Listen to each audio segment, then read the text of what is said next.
Hey, True Believers England team here. Saturday night, time for an auction, and why not? Let's just get to it. Okay, let me get these letters up and see if I can't tell you what's up here. We got some Legion of Superhero comics. A lot of these from the 90s run. We have Legion of Superheroes number 5, and then in B we have number 15. C is number 73, and D is issue 103. Then we've got a new 52 at E, that's issue number 9. At F, we've got Legionnaires, issue number 21, and then 43, 44, annual number 2, and the last one at J is Legion Lost 0. Let me put the go for lot 1 here, and we're off.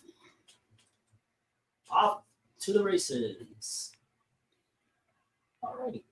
By the way, this is my favorite run of the Legion of Superheroes. I think I actually like this better than the Grell years, tell you the truth. I might be breaking some sort of law by admitting that, but you've mentioned that before, actually. Yeah. So. It's good stuff. Alrighty, and let me bring the shipping thing. I've got to redo this because I just found out all of the prices have raised. The government wants those bucks. There we go. PayPal address is MediaMadman1 at Gmail. What's up? Oh, sorry. Yeah, Oregon botched the extra point, and then they tried to throw a pass, and it was intercepted in the end zone. I thought the Ohio State guy was going to be able to take it back all the way, but he didn't. Ah. Okay. Hello to Cheapo Comics, Dark Admiral. What's up? Stugs in the house. How you doing? Alrighty, and Jay Lucian. Alrighty, hopefully something will come of this. Hey, Christopher, what's up? How you doing today? Alrighty. So did you like this run of Legion of Superheroes? Yeah, I don't really remember it all that well, but Well, it's 30 years ago. Can you believe that? I say that a lot. Yeah, I know. These are actually, just to put it in perspective, these are 1950s books when I was collecting in the 80s. That is something. That is something. Yeah. And now I feel. Well, I know when I was a kid, when I started collecting, a 2 or 3 year old book seemed old, but I think I was still 13. So when you're that young, anything older than you seems old. Yeah. I just can't imagine, because there weren't any comic shops. Yeah, I mean, there was a place in Cincinnati that the front of the store was used records. The back of the store was tables full of stacks of comic books and Rolling Stones. Yeah.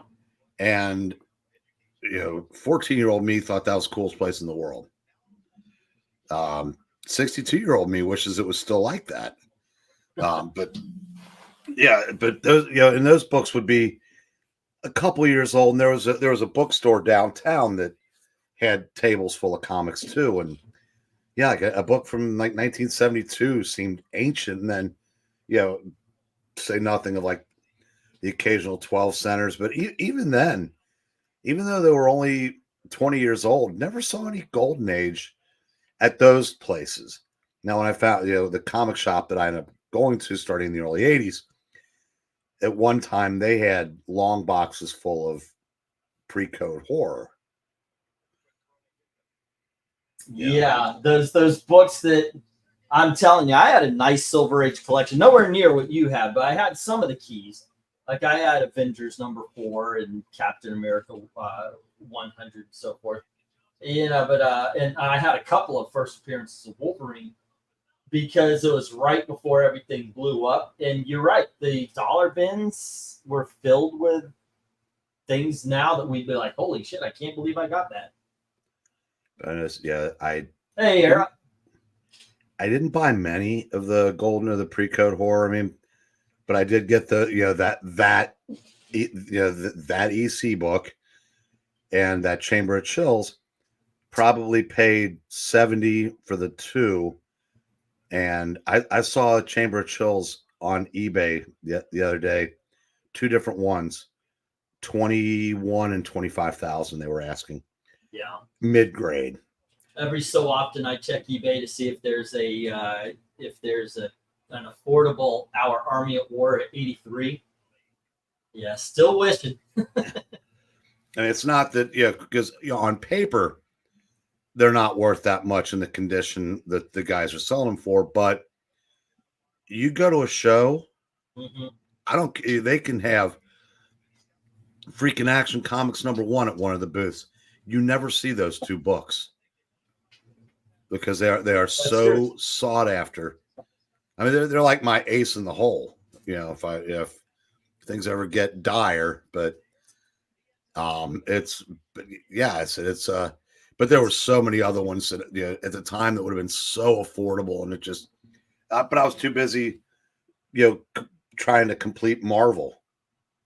Yeah, it's like I said, sometimes you just got to look and go, I'm going to find the $100 before I find this particular book. So do you want to get rid of it or not? I mean, right now I'm very A-okay with damn near selling everything because this has just become the life. But yeah, it's just you're really you got to think about things like that. Well, all right, let me put the 1 minute warning. Oddly enough, I could do it without really feeling any remorse because I could get real money for those, and I don't have a Golden Age collection. They're just kind of out there, and I mean, I said I've long since made peace with the fact that I'll never have what I had. Yeah, and so I mean, if but I'd rather do that when I can take that money and invest it, not survive on it. right. I understand that. Great. Okay, we got the 1 minute warning. It's really cool. It'll be even cooler when I get them on clearance with all the Mega action figures. Okay. I hope not. I don't wish for things to fail. Whoa. Okay. Holy shit, that's loud. Okay, I found a timer app to keep this moving a little bit, and holy crap, that the alarm to tell me okay, the 5 minutes is up is pretty freaking loud. By the way, you did see where Jay bid on the first four, right? Oh, I didn't read it off, but yes, Jay is the only one with any bids on this. It is A, B, C, and D, which is here. Let me get up and actually take these down and put the next round up. Alrighty, we've got no love for the Legionnaires, but Legion of Superheroes goes to Jay, and we have 5, number 15, number 73, and 103. No love for the 52. Alrighty, and then the Legionnaires. Still good books, though. Alright. And let me put this in the good box and pick up the next lot. Still in the dollar books. And I've been contemplating whether to do the whole bit that we were doing last time. And I might do that for the $5 and the big dogs and all that, where I just kind of remove the ones that have been sold, and we'll see. We'll see how that goes. All righty. Next up, we have Green Lantern, number 16. And then we have from a whole different run. Hold on. I got this all mixed up. Okay, so we have Green Lantern, number 44. All righty. We've got Green Lantern, number 53. And we have Green Lantern. That's from Venditti, and this is from John's. Here's 46. Okay, wait a second. These are all messed up. This shouldn't be like this. Let's move these over a little bit because things are about to get different. I think these are completely different. Because here's Venditti. Hold up. Sorry, guys. Sorry. John's came first, right? Yeah. All right. There we go. We got it. Here we are. Okay. First we have Green. Well, nope. That's after everything. We have Green Lantern number 46 from the Johns run. And we have Green Lantern number 53. And then we're going to the Venditti run. We've got issue number 41. And here is issue number 44. And then we have issue number 46, 47. Here's 48, 49. And, variant Neil Adams cover. Oh, it's the Brave and the Bold cover. All right, with John Stewart as Batman and Hal Jordan as Green Arrow. Then we have issue number 50. And we have the new 52 issue number 16 with Baz Luhrmann or whatever his name is. All righty, bidding begins at $1 each as soon as I get the go for lot 2 in there. All righty. Okay. What is going on here? All right. I'm trying to navigate this area with a. No, never mind. Let's just go for 2. Go for lot 2. Alrighty. Hey, Jim, what's up? Yo, Jim, that's a bad outfit. Woo! Alrighty. Oh, and Jay, your books are on their way. And sorry I was tardy on them, and you will not be paying shipping today. Yeah, I'm going to go ahead and take this time to apologize. You fart? No, but I'm apologizing for whatever it was you just said. Yeah. I had no idea. So I'm just going to apologize for robbing you of your ability to really nerd it up until some of the other nerds get here. You know what I said. Yo, Jim, that's a bad outfit. Woo! That's Superman. Is it? Yeah. Remember the pimp outside? He goes around the revolving door. He steps out right before he saves Lois Lane in the helicopter. And I there's very little I can remember that. Oh yeah, it's from that. That was not one of them. I sent your books last week. I will check to make sure if I have anything. All right. Let's see. Jay had the wash. I sent the last slot. I know last week there was only 2 people who paid for shipping, and that might be a thing. I was wondering if the books got paid for, but shipping didn't get paid for last week, except for 2 people. And I was wondering if that was a thing. Like it was like, oh, okay, we're good. Right. 1, 2, 3, 4. All right, here we go. And we are good to go. Will Superman and/or Action be making an appearance tonight, Jay? I have to say, no, I don't think so. Oh, well, I know Superboy does in a couple, but I don't think I made up any Superman or Action Comics slots. In all honesty, I didn't make up a lot. I might be doing another one in the middle of the week. Gail and I are still trying to make it back. So, speaking of Action Comics, rumor has it that the last issue that just came out is actually good. I don't believe you. I heard it on Thinking Cynical, so maybe. They also both really liked that Green Lantern Corps, whatever the hell special issue came out this week. Jeremy Adams wrote it, so I'm not surprised. Okay. But 2 books that I would have probably bought if Mark Waid wasn't a prick.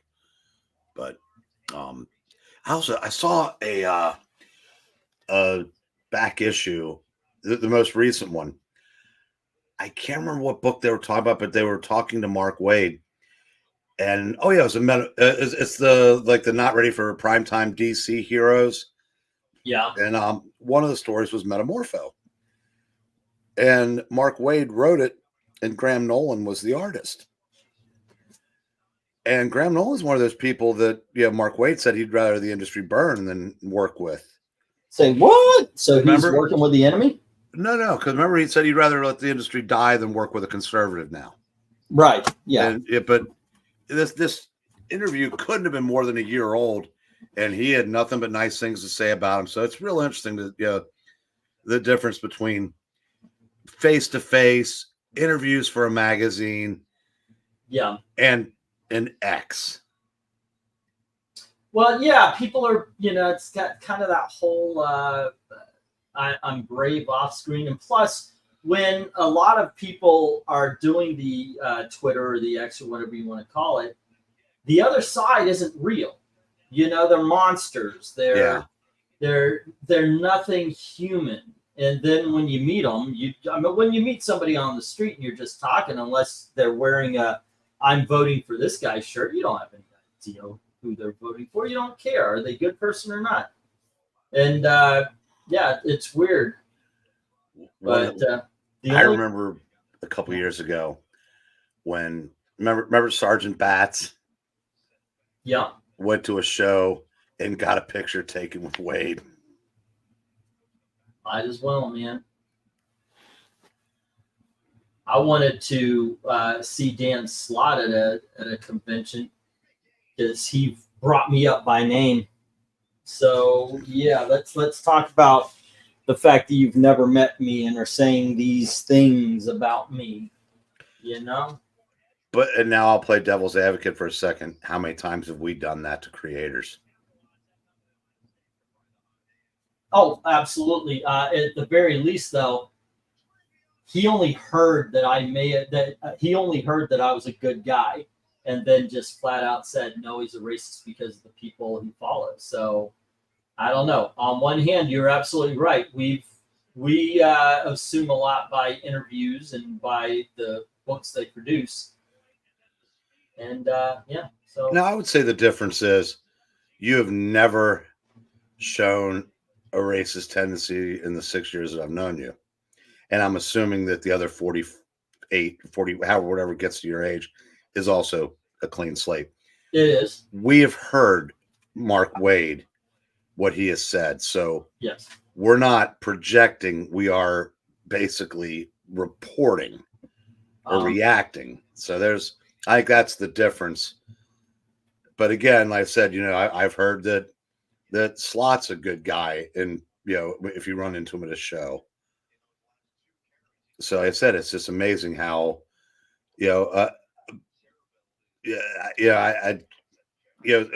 Slot uses his own name, so everybody knows it's him. But same with Mark Waid. But so that kind of leads me to believe that there's more that I'm not saying they are the people they are online, but that's closer to who they are than not. Because if you're going to say it under your own name, yeah, it's like when Ron Mars spurgs out. I don't understand that, man. Trump broke a lot of brains. Yeah, I guess so. Sergeant Commando, Sergeant Fury and his Howling Commandos. I looked it up on that comic collector page, and this is issue number 12. It was telling me that in the condition I believe it is in, it's still a $20 book. Well, Cat, he may not be able to tell them apart, but I know he likes them both. Which one? He said Eric letting E's opinion on Tim Lim's looking the same slide. You know what? Like I said before, Tim Lim, on this channel, actually, Tim Lim himself said that he has problem telling Asian people apart. So I feel a little vindicated. Well, the night he was, I can't remember if it was on your channel or VENKMAN's, when he was telling the story about his parents wanting him to be a doctor. Yeah. And he starts doing the voice. Oh yeah. That's yeah. I know they're busy as hell. I'd love it if they'd stop. If he stopped by again. Yeah, there are a few people out there I haven't seen in a long time. I'd love to talk to. Tim Lim and Marker, a couple. I wouldn't mind hanging out with Comics Division. It's been a long time. I haven't talked to Wep in years. If Serious. you do run into Comics Division, ask him when he became Ian K. Ian K. Oh, from no. Okay, who are you talking about? No, I tuned into Friday Night Tights for a minute, and because I'll tune in on occasion to see if he's on. Yeah. And he was, but the name next to him was Ian K. Ian K. Oh, okay. Yeah, I thought you were talking about the dude from Anthrax, the drummer. No. I always think he kind of looks like the drummer from Anthrax. Because we know his name. It ain't Ian K. It isn't. No. So I'd like to know how what the significance of that is. I think it's kind of funny how it's like, yeah, I know their real name. I know their real name. And then I think, you know what? I've seen Captain Frugal without the mask. That's the big get. Really? Right. I would think it'd be rather anticlimactic. No, actually it wasn't, because I was like, was he devastatingly handsome? He is. It's incredible. He puts Chris Evans to shame. Yeah. All righty. Let's get. Oh no, this is another dollar book. All righty. Next up, we have the JLA issue number 10, and we have issue number 14. And here is issue number 20. We have issue number 21. And we have issue number 22. Here is issue number 23. Issue number 25. Here's issue number 28. JLA issue number 30. And finally, issue number 31. Bidding begins at $1 each as soon as I put in the go for lot 3. Alrighty. Oh, we just sat and had a nice conversation one day on the StreamYard, and he was just like, "Oh, I gotta take this thing off." Oh, I didn't show it, but I was like, "What?" All right, go for lot 3. There we go. All righty, my liberal coworker friend went a little quiet when I let slip down voting for Trump. After he was relieved, a red hat that was donated wasn't a MAGA hat. Didn't say anything, just shut his mouth. Actually, I think shut his mouth pretty much. Jay just been on everything but C. Yep. If you said coworker, if you are employed, if you are working for a living, I really don't know how you can vote for 4 more years of what the last 4 years have been. I mean, it's hell. I went to the grocery store on my way home from work today, and it's not about getting what you want now. It's about getting what's on sale. Yep. And it's like, Venkman and I were talking the other night, and this seems kind of weird. Is these little, I think it's called Taipei, is this company that makes these little like 9-ounce cartons of Chinese food or what types of. Yeah, I know what he's talking about. Yeah, and and I went to see if they were still, if what I got was still around. It was $3 when I used to get them. Yeah, they were now $4. Yeah, and that doesn't seem like a lot on the surface, but it's 25% increase. And it's just, I said it's now, if you're making $200K and you don't want although I do think it's become a lot more socially acceptable to admit you're voting for Trump than it was in 16 or 20. And that might be because we've seen the alternative now, and some people have kind of seen the light. but I just don't. Yeah, I said it's just. Yeah, I said if you're in an upper income bracket and you're basically exempt from the policies, although if you're making too much money and if they get to enact some of their policies, you'll definitely feel it. I just don't. I honestly can't see it. But I said it's there are obviously a lot out there. Yeah, unfortunately. It is exactly that way though. It's like you go to the grocery and it's like, I used to make my nachos with hamburger. Now I'm making it with chicken or turkey. And I said, just hate Trump. Okay, but you're not voting for Trump. You're voting for a set of policies. And that's the thing. That's the other thing, that if you could make more people understand that you're not voting for someone to come over and have a slumber party. You're not voting for your new best friend. Yeah, you're voting for someone whose policies are best for yourself and this country. And I just truly believe that Trump is better for both. Oh, that's just racist. Yeah, well, yeah. What? Oh God, California did something else. Oh, yeah, they threw a temper tantrum and they're not going to let Musk launch any more of his rockets from California.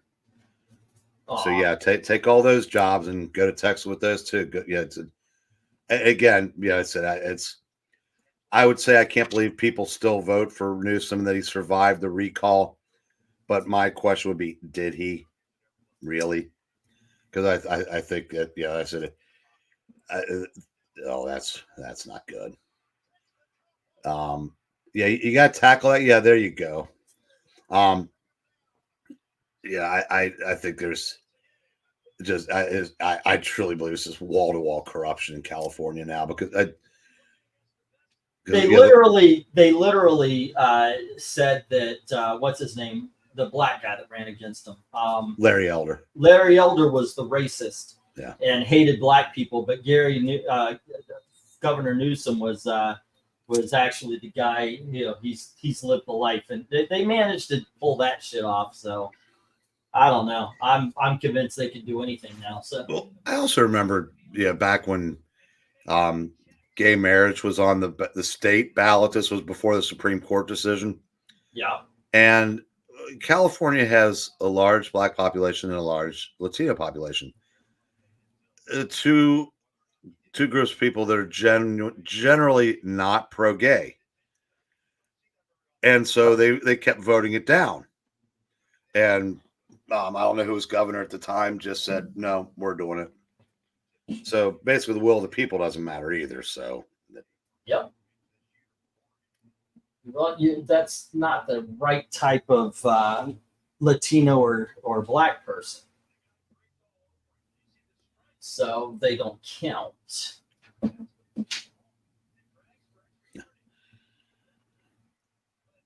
Yep. 1, 2, 3, 4. I was watching this black guy talk on the Youth of America thing. I don't know, whatever that Charlie Kirk thing was. And he was talking about white privilege and the fact this girl stands up, when my white privilege, he goes, you don't have privilege over me. And she's trying to tell him, but no, it's not, doesn't mean I'm better than you. It's that I recognize how in history, white people, I hate that shit. Because it's like, you know what? I don't care what people 200, 400 years have done. I honestly don't. I tell American Indians to shut the fuck up when they start with that Native American shit. I'm a Native American. I don't know any other country but what I visited.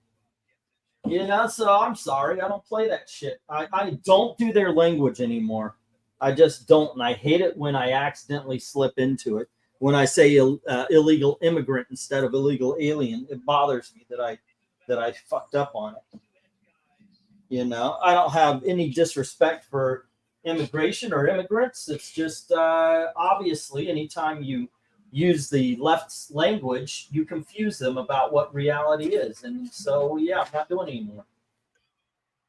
Just not. Sorry. All right, Jay put $1 on the lot, except for C. And D. Bouncy Correct. C.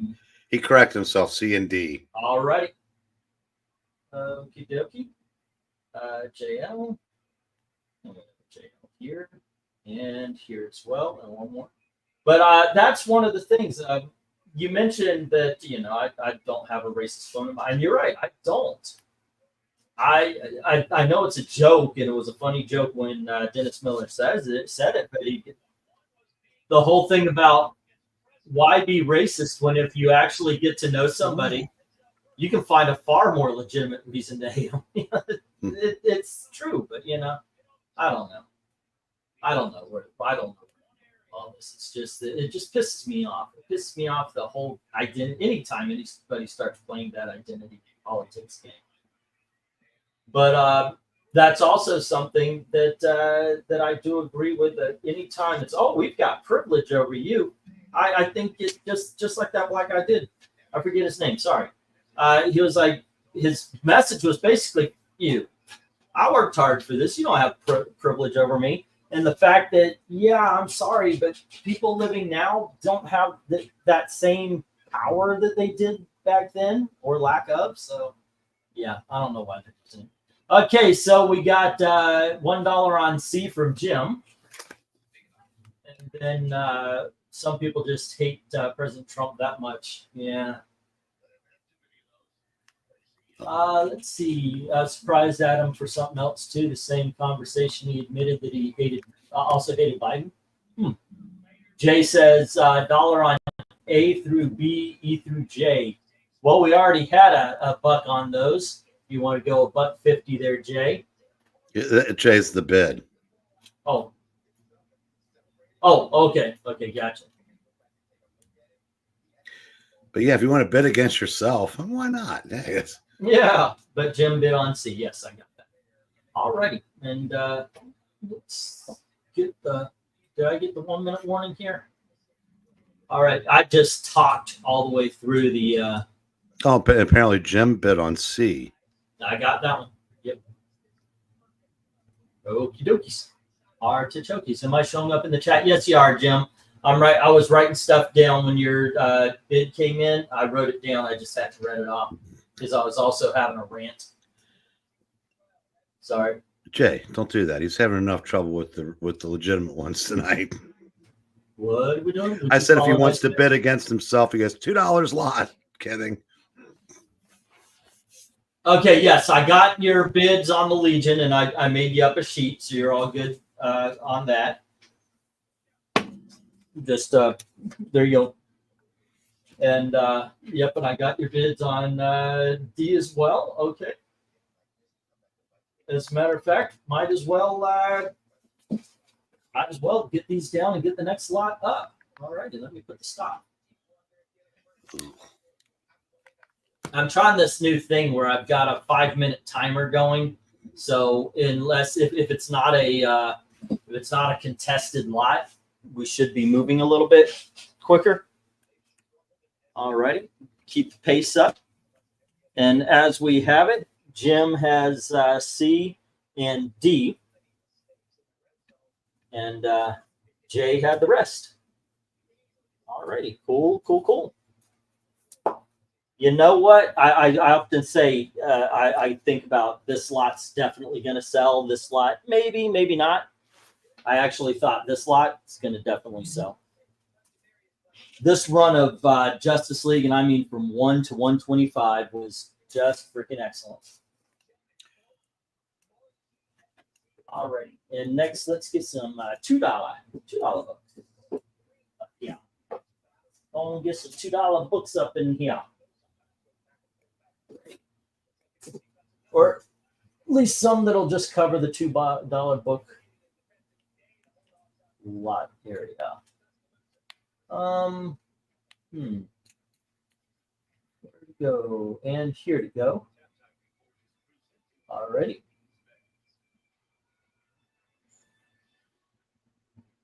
It's the Jim and Jay show, says Jim and Jay. All right, let's see. 1, 2, 3, 4, 5, 6, 7, 8, 9, and 10. All righty, first up, we've got the Batman. That's issue number 2. Or issue number 1, excuse me. And then we have issue number 4. And then we have Raiders of the Lost Ark, issue number 3. And we have Batman Superman, issue number 1 by Jeff Loeb and Ed McGuinness. And then we have, is this all? Let's go with Cobra, issue number 2. Next up, we have the Secret Order. Well, these are out of order. Am I going to have to put these up? Alrighty. 3, 4.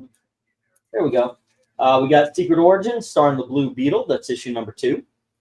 And then we have Secret Origins starring Green Lantern and Sandman. That's issue number 7. And then we have Secret Origins issue number 10 starring the Phantom Stranger. And then we have the Gorilla issue number 40 with Gorilla Grodd, Kong Gorilla, and Detective Chimp.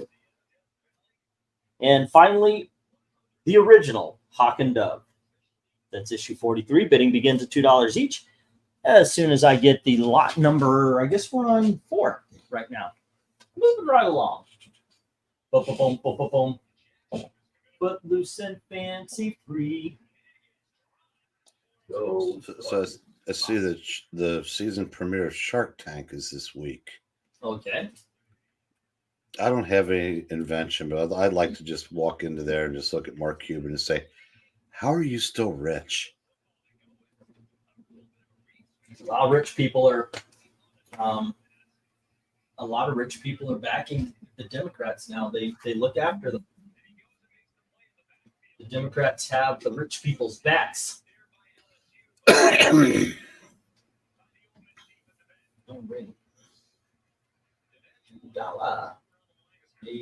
Yeah, and that's what makes it amusing that the Harris's main campaign focus, well, other than abortion, but they're kind of letting the states do that, is the class warfare and making the rich pay their fair share.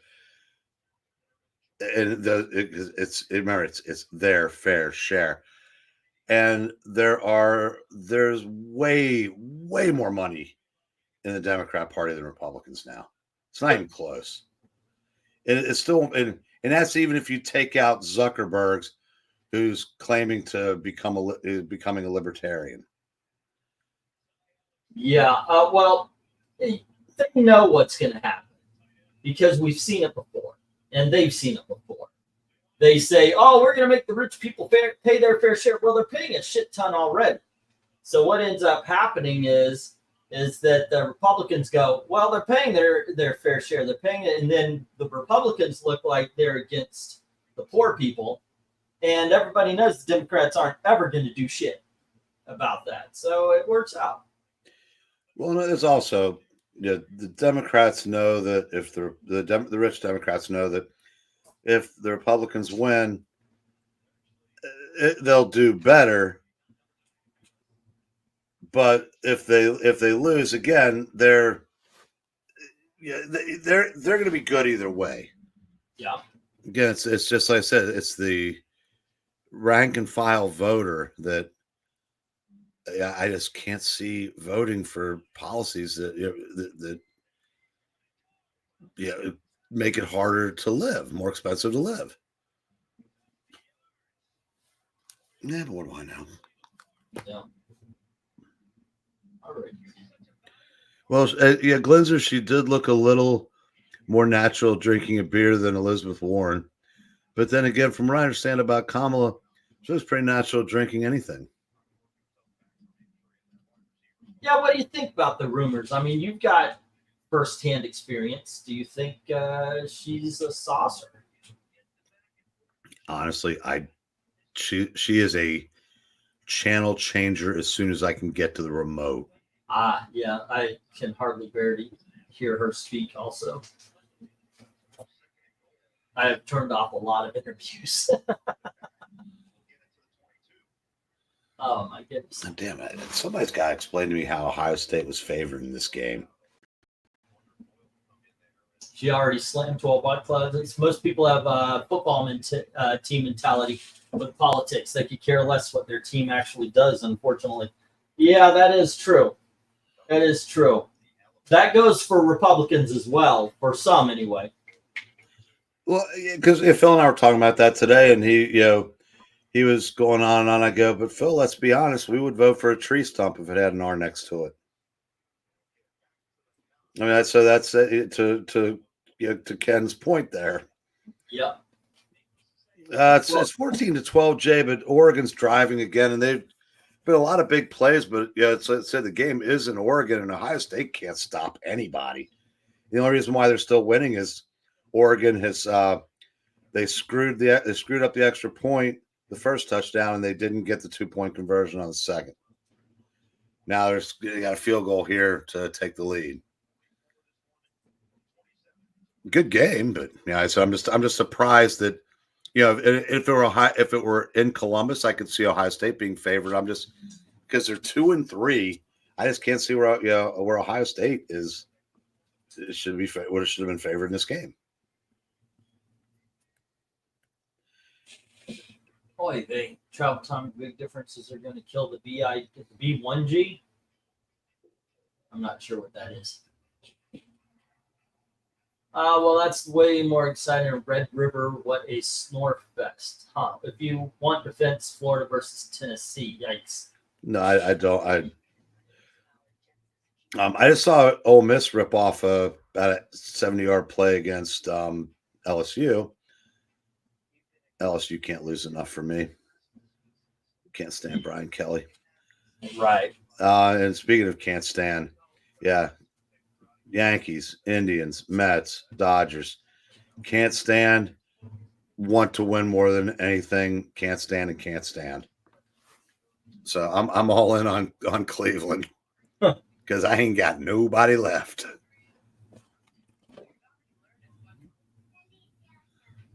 I was hoping for a Indians Padres World Series because Cleveland hasn't won since '48 and the Padres have never won. And I like to see long streaks broken, but honestly, I can't see Cleveland getting past New York. Yeah, Jay, I don't hate the Mets. And they haven't won in forever either. Because this is not they might have a larger payroll of people not on the team than players on the team. And if you took out Lindor, I guarantee you it's more. So, yeah, I certainly will be rooting for New York, over the Dodgers. But if it ends up being the Yankees, Dodgers, I got to root for LA because Dave Roberts told us to MK last night. I said Dave Roberts stole that base that gave me the best 4 sports days of my life, and Aaron Boone made me wait a year longer for it. So.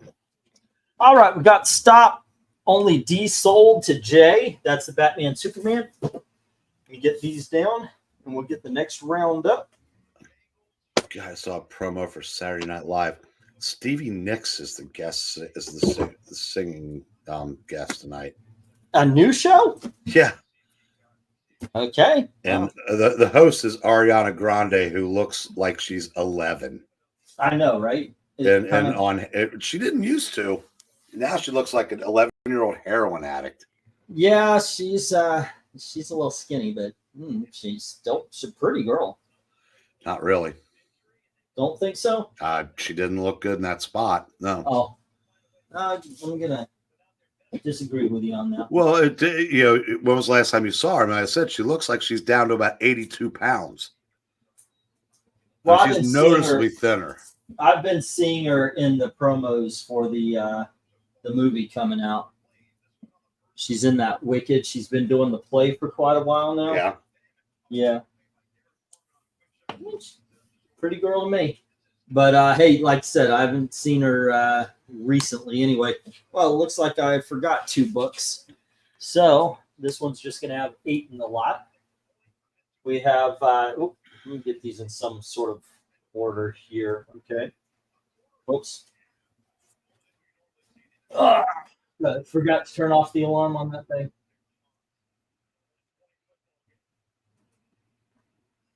Okay. Let's see. Oh, goodness gracious. I got them all mixed up here. Here we go. 1, 2, 3, 4, and 1, 2, 3, 4. All righty. First up, we've got Amazing Spider-Man number 201. We're on the $2 books. And 401. 401, that's what I meant to say. Marvel Tales number 77 and Marvel Tales number 80. And then we have Astro City, issue number 10. Astro City! Astro City! Yeah, I know, all right? I said it myself and I missed it. All right, then we've got The Amazing Spider-Girl number 2. And we have The Amazing Spider-Girl number 17. And we have The Amazing Spider-Girl number 20. And The Amazing Spider-Girl number 95. And bidding begins at $2 each as soon as I get that go. Alrighty. Oh, now take this opportunity to tout the Spider-Girl series. I think the first 3 are from the second series. The last one is from the first. But either way, I love this character. I love this universe. I recently reread 1 through 100, and it held up. And I'm about 2/3 of the way through with The Amazing Spider-Girl, which I think lasted another 30. But yeah, I said, any chance to get a hold of any of those, money well spent. I'm assuming there's no silver or bronze Amazing Spider-Mans tonight, right? Silver or bronze Amazing Spider-Man? Yeah. No, I've got to see that. Flash forward. Oh, wait, Marvel Tales. So, yes. I've got a Silver Age Marvel Tales here. Number 3. Yeah, I'm guessing he's asking. I'm asking specifically for the title. Specifically for the title, that would be a no, sir. Looking through, it's Marvel Tales number 3 I've got coming up. And that is reprinting what looks like first appearance of the Lizard. Then we've got A Journey in the Mystery of Tales to Astonish and Strange Tales in that book as well. Young Love, Mystery in Space, Metal Men, my, what is that, House of Secrets. So, yeah, we've got some decent big dogs and such. That is faux show. All right. I read the Astro City Volume 1 trade 20 years ago and have zero recollection of it, says Jade. They're kind of in the set boat. Yeah. I remember it was good. Yeah, me too. Me too. All right, what do we got? We got $2 on Astro City from Eric Boyd. All right. Let's see. A, 1, 2, 3, 1, 2, 3, 4, 5. C, 1, 2, 3, 4, 5. D. And E. Okie dokies. And the Astro City is A, B, C, D, I guess. E, F, G, H, I guess we're going on, right? A, B, C, D, E, F, G, and H. All right. And that would be, so D is Astro City. That would be Eric Boyd. Next, let's see. Agree. Padre fan. H from Jim. $2 on H.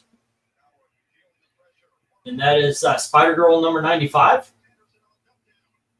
I'm wondering if that's what you mean. Spider-Girl number 95. On F, 1, 2, 3, 4, 5. G, 1, 2, 3, 4, 5. H.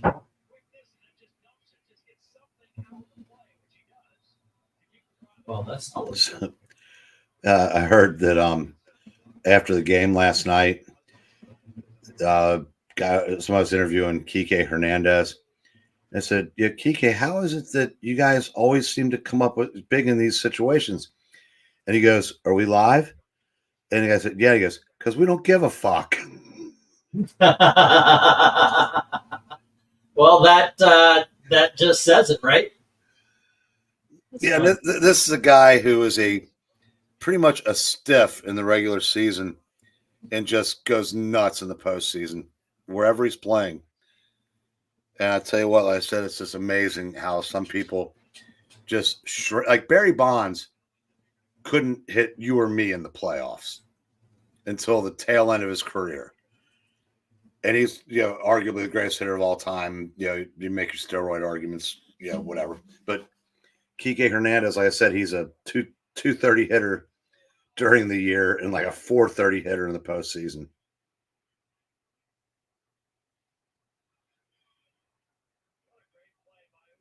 And let me get the stop here. Excuse me. Yes, adjectiveless Spider Girl. All righty.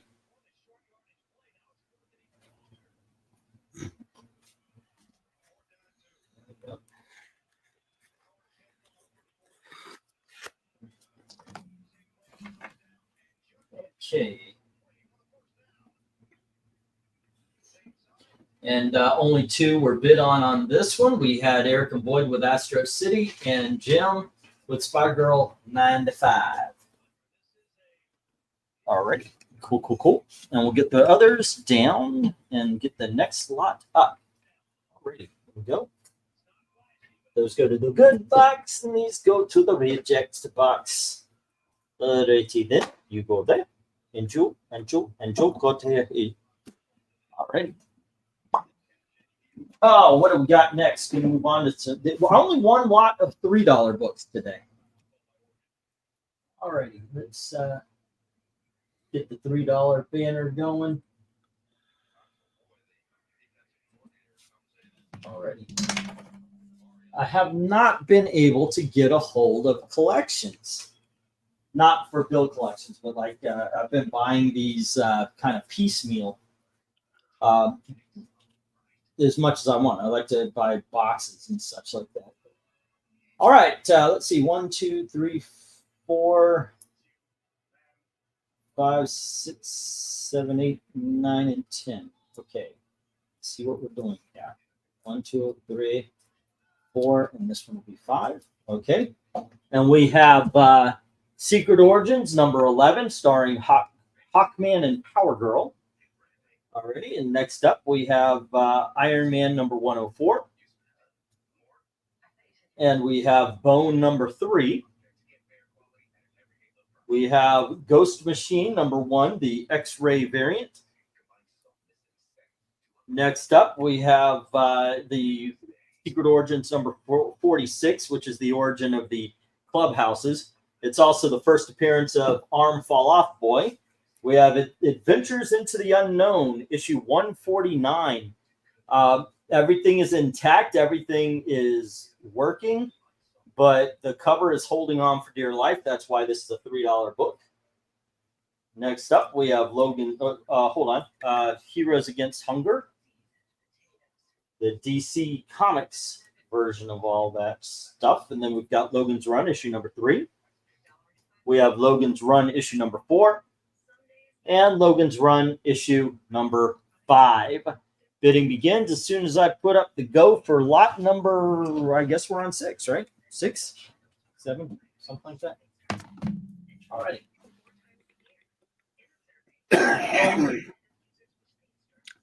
See these pictures of Tim Walz trying to load his gun today? Was he looking straight down in the barrel? No, but not much smarter looking than. How is he trying to load his gun? It's all over the internet. He's like had the barrel in his thigh, and it's just stumbling all over the place. Right. Well, good luck. Just okay. I mean, I admit I know nothing about shooting, but even I could tell it looked, weird. Yeah, that's yeah. I say you're good at something when you're not. I don't know. and you're a pathological liar, that's what you do. I guess. I've never gotten it. I mean, you know, some people have certain skills. You don't have to lie about yourself. I came to this conclusion when I was mountain climbing in the Andes. Didn't have a harness or anything. Yeah. All righty.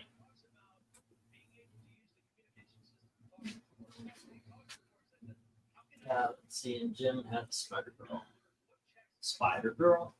I can see a couple of reasons why the Secret Origins of Power Girl and Hawkman would sell, and it's a $3 lot. Yeah, it's a good book. Yes. And I proved how little I know about guns by calling the wrong end of it the barrel, by the way. Right. Okay. But he was digging the back end of the gun into his thigh, and it just, like I said, he like couldn't get the shells loaded. It just looked like, he had to know somebody was filming it. Yeah.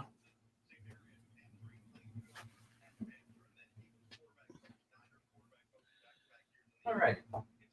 Because because of the letter next to his name. I mean, it really is that simple. I mean, you put a D next to your name and you get a pass from 89% of the media. That is inarguable.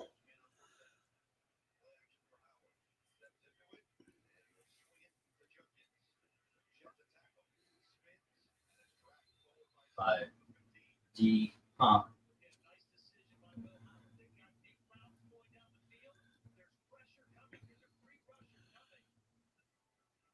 Okay. And Jim has B and Jay has A. A. Okay. What's up? Nice. A nice yak. That's yards after catch. And that had no shot. 11.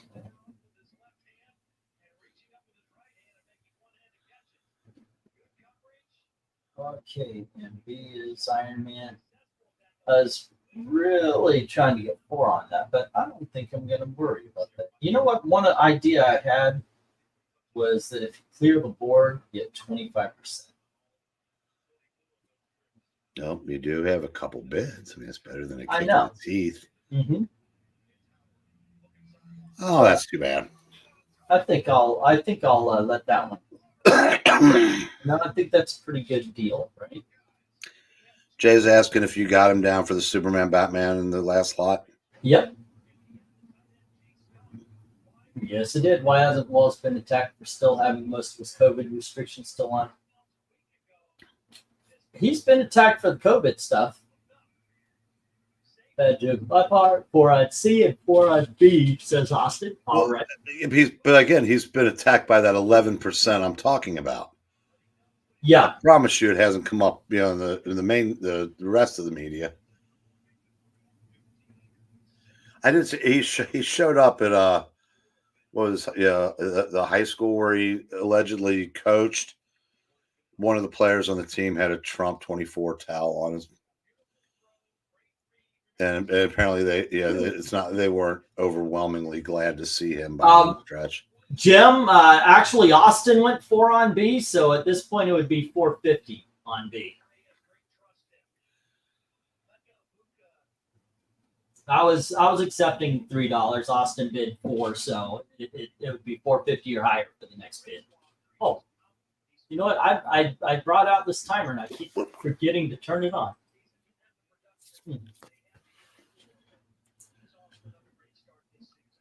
No, we'll see what's going to go on with all this stuff. But I got to tell you, me and Eric have had a couple of conversations. I am incredibly cynical about this election. And when I say election, I put air quotes around it. Half the Mexican in my work who can't speak English wear masks. I have no idea why. I have an idea. So they're not recognized? Maybe. Maybe. It could be that. That makes sense.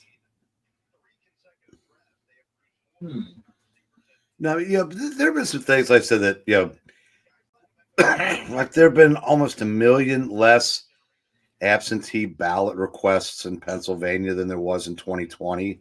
Mm-hmm. And that's now public knowledge. So if 500,000 votes show up in the dead of night, they can't do it this time. So I said that the ballot harvesting is a lot tougher.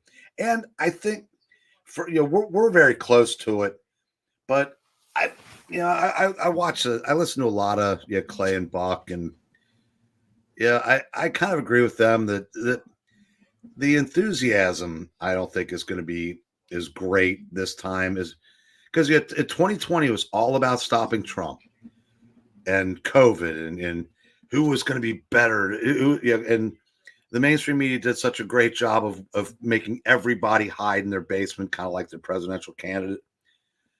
But now we've seen 4 years of what they've done. And it's, there's the enthusiasm on the Democrat side has to be down. And Republicans are well, I should say the populists are sky high.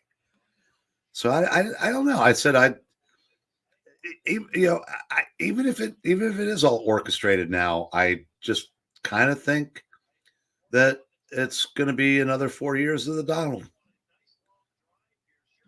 Well, let's hope.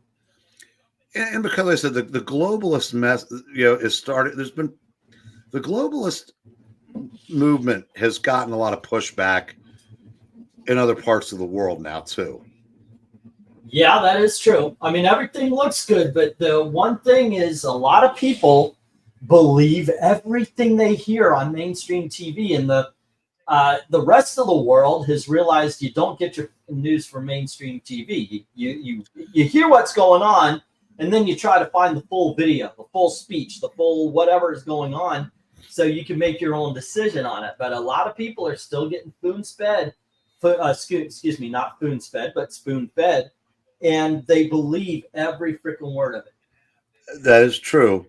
But despite all of the wishful thinking polls and stuff like that, Politico has Trump up in 6 of the 7 swing states. The betting markets are like +9 for Trump now. And those folks are just dead nuts down the middle. They don't have a dog in the fight. Yeah. So that's and like I said, don't look at what people say. Look at what they do. And I agree. If Harris was up, she wouldn't be going to all of her most comfortable interview spots because they basically tried to just get her over the finish line, and that didn't work. So they put her out front and center, and now it's worse.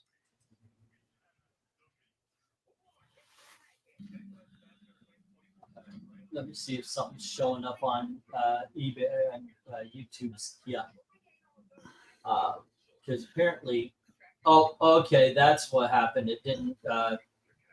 Austin redacted. He made and redacted a bid on B. It did not redact on StreamYard, so I still had it down. Okay, Jim, no worries. Yeah, Ken, I agree. I said I've got twofold reason for not watching other than Gutfeld. This one, I'm blatantly sexist. When the skirts got longer, my interest waned. All right. And they God, when they did that, with especially the Arizona, and 4 years ago, it's like they're. Okay, let's see what we got here. Jay has the Secret Origins, and at A, and then we've got Jim with B at 104 at 4, and then Austin has C at 4, and everything else hits the reject, unfortunately.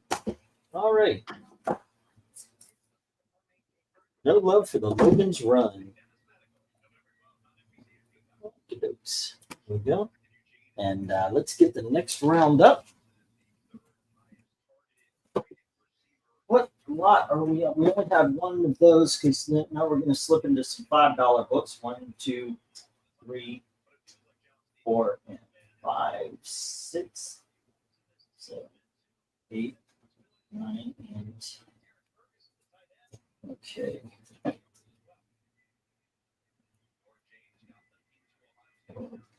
6, 7, 8. I have to. What constitutes mostly black? What do you mean? I'm reading Rhaegar's comment.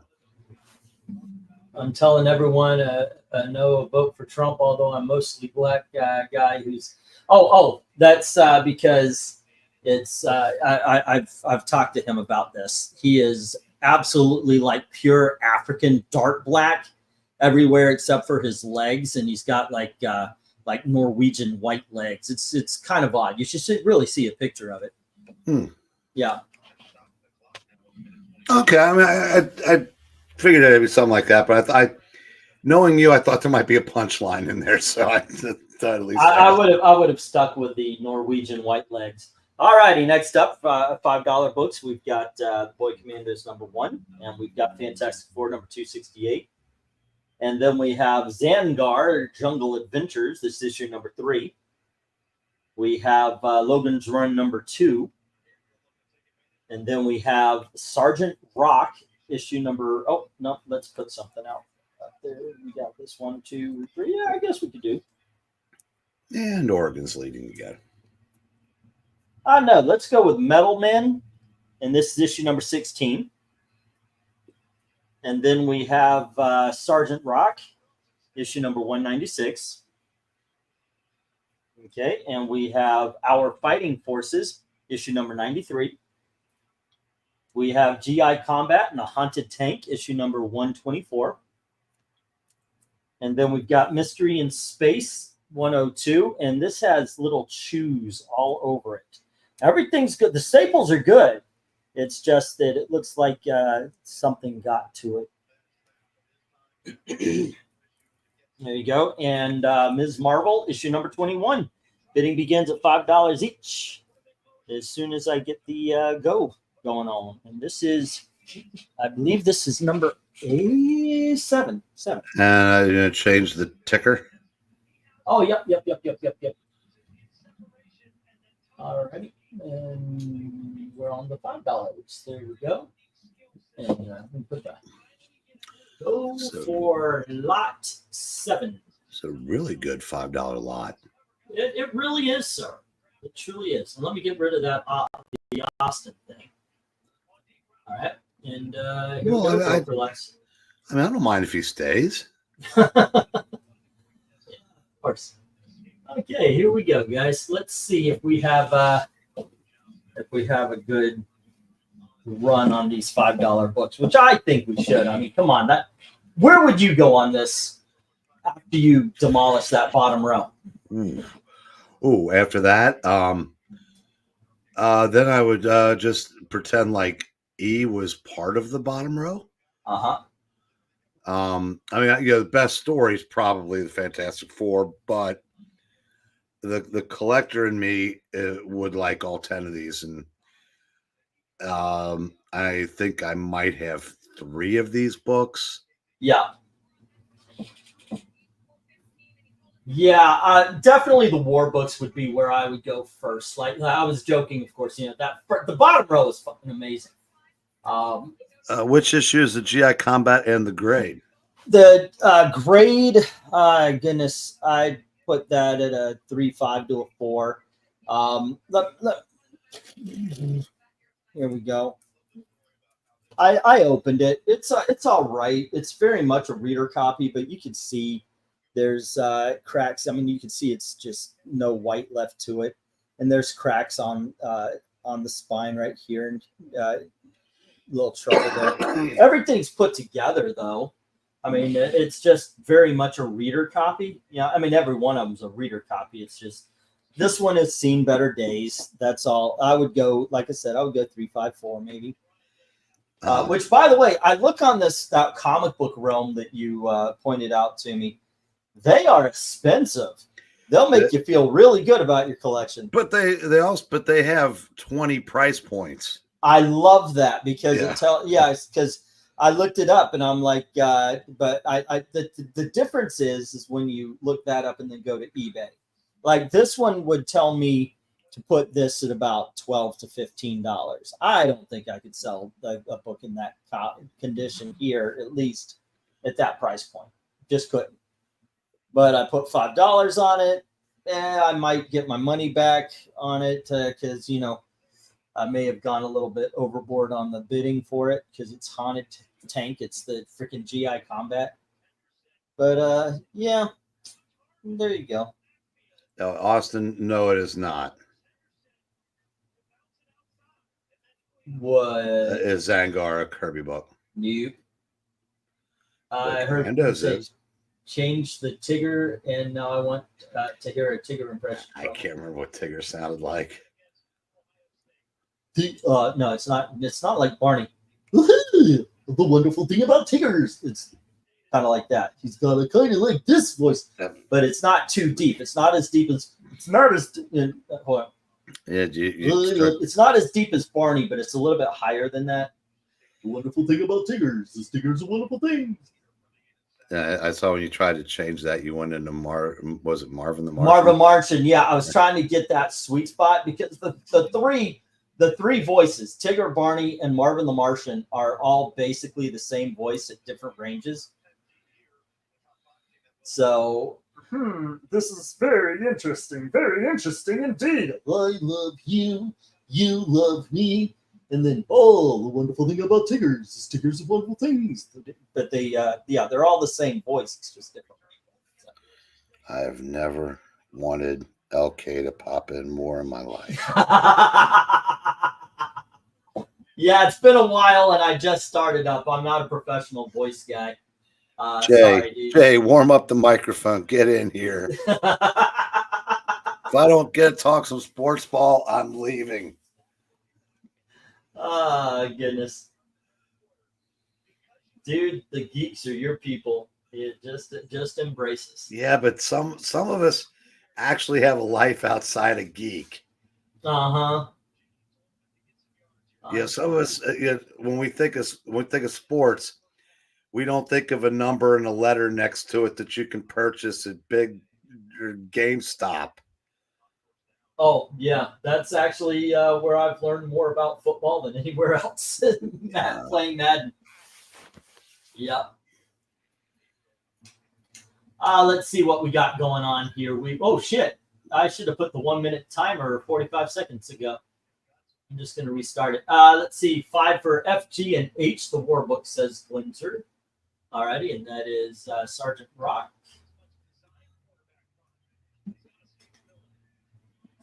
All right. Okay, and I'm going to start for the 1 minute warning. And hello to Jay. Greetings. Jay, how you doing, man? I want to talk some sports ball. I'm sure you do. God, I was afraid you were going to come in and say about Rings of Power season 2. No, I'm not watching that, or even watching the hate for it. I don't care.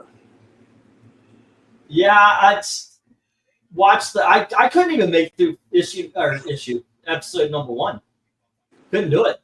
Oh, but guess what I did watch? I just finished up the Vince McMahon documentary on Netflix. Have y'all seen that? I don't have Netflix. Not really my cup of tea. It was pretty dang good. He is such a psychopath. All right. And then we had G, the Fighting Forces for Glenzer, and he also had H, which is GI Combat. All right, Glenzer, that's 5. All right, and then let's see. Jim says 5 on E and H, but the H is already done. How can I interest you in a mystery into space? Alrighty, and E was Metalman. And that is issue number something or other. Can't see. That was issue, I think, 16. And that is Jim 5. Okie dokies. Barney gives me PTSD. Please don't try Tigger again. Okay. Someone super chat England team to make him stop. So you want me to keep doing it until somebody pays me to stop. England team hates wrestling. What kind of monster are you? Jabberwocky? I don't know. I gave up sports ball in 2020. Used to be a baseball fanatic, says Dan Allen. Okay, so he is. I wonder what's about. I guess I need to check it out. So, yeah, so what's the Vince McMahon really about?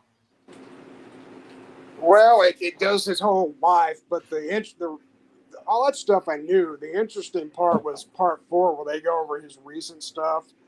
Uh-huh. It goes into detail of why he's in so much trouble with because he paid off this employee. Her name was Janelle Grant. I don't know if that's her last name, but Janelle's her first name. And she was a hired prostitute. That's not what she came in for, but that's what they turned her into. And they went into some of the details on some of the sex stuff they did. They passed her around. He basically trafficked her. This is a kind of a gross part. I won't go into too much detail. I know feces was involved and a bunch of other. Yeah, it's pretty nasty. So he's been in trouble many times before, but at 80-something years old, whatever, however old he is, he's not getting past this one. That is something. Yep. I didn't know he was in that kind of trouble. I don't pay attention to wrestling. Well, he's a worldwide figure. You don't have to pay attention to wrestling, know what's going on with him. So. Yeah, no, literally, I just turned it off. I mean, I stopped really caring when they started all the drama crap. You know, like they played it off like a soap opera in the late 90s, early 2000s. I'm out. Yeah. That was a long time before that. Yeah. I mean, wrestling became a spectacle, I would say, in the early 80s, and WrestleMania was kind of like, with the success that WrestleMania had, it was never going back. Yeah. Agreed. I mean, I remember shit. Yeah, I know there was wrestling, the drama, but it was different. It was soap opera-ish. Because I mean, I watched when Andre the Giant and Hulk Hogan wrestled, and Roddy Piper and Captain Lou Albano were a thing. So in the 80s, I watched, but yeah, I just lost interest. That's all.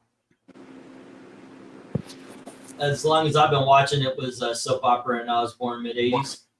That kind of tracks with what I'm saying. So, by the time you got into it, it would have been all the stuff that I'm talking about. Yeah. All righty, and let me get the stop here. There we go. And let's see, not a lot of bids on this first $5 thing, but yeah. Oh, I got the sheet for last one. Where's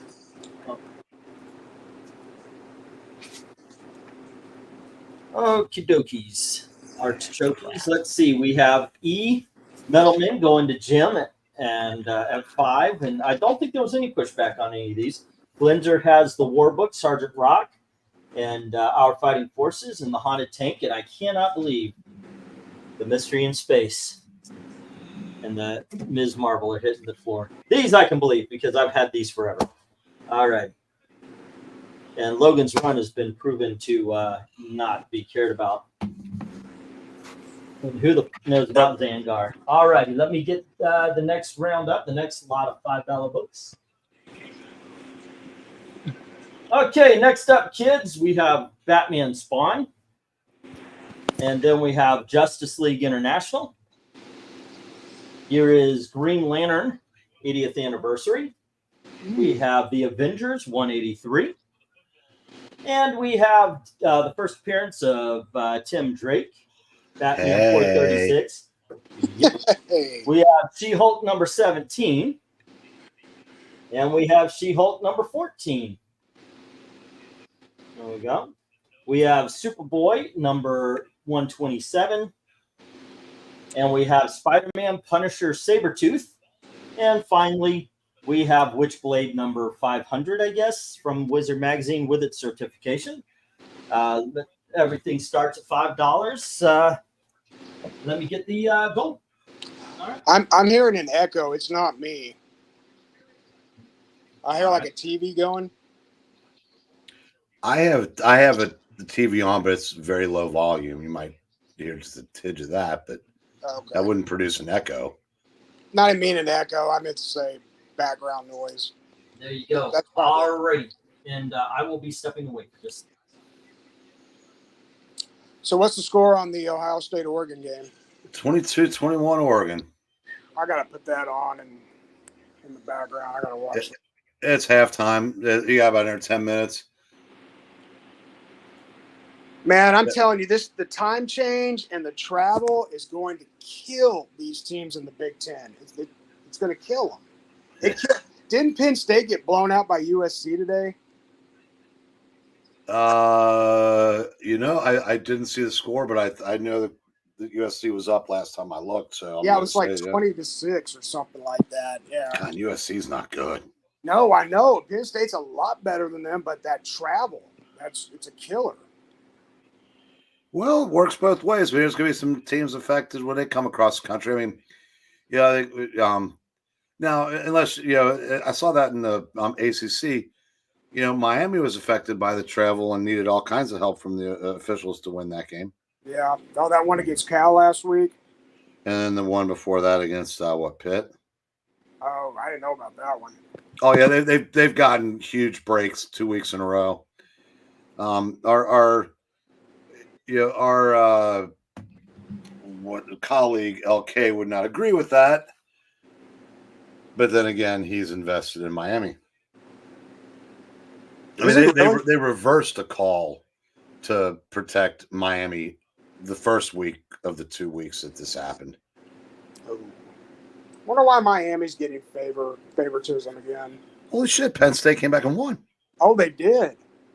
Wow. Oh, and God, I said, Glenn's right. I said, Alabama is why I don't bet. I said I thought that was the two safest bets in sports would have been Alabama, no matter how many points they were giving, and Kentucky because they're playing Vanderbilt the week after. Oh, what was the final on that one? Which one?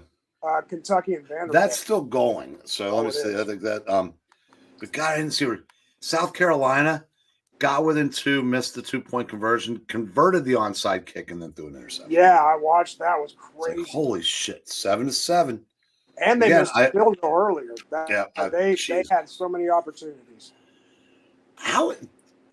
I don't know how. I would probably die of a nervous breakdown if I were a gambler. Because 7-7, almost at halftime, I would have thought Vanderbilt would have been so sky high from last week that they would just been content. That's their year. And they are driving to go ahead at the half. They will be leading at halftime. Holy bleep and bleep. Dan Alvin says, A has been one of my best-selling books over the years. Never lasts long once it's on display. I have had this thing forever and a day. I've had this for about 1.5 years now. I cannot get rid of it. Okay, everybody, from the Dan Alvin collection, Batman's Yeah, let's do that then. Because it ain't working for me, that's for sure. That makes sense.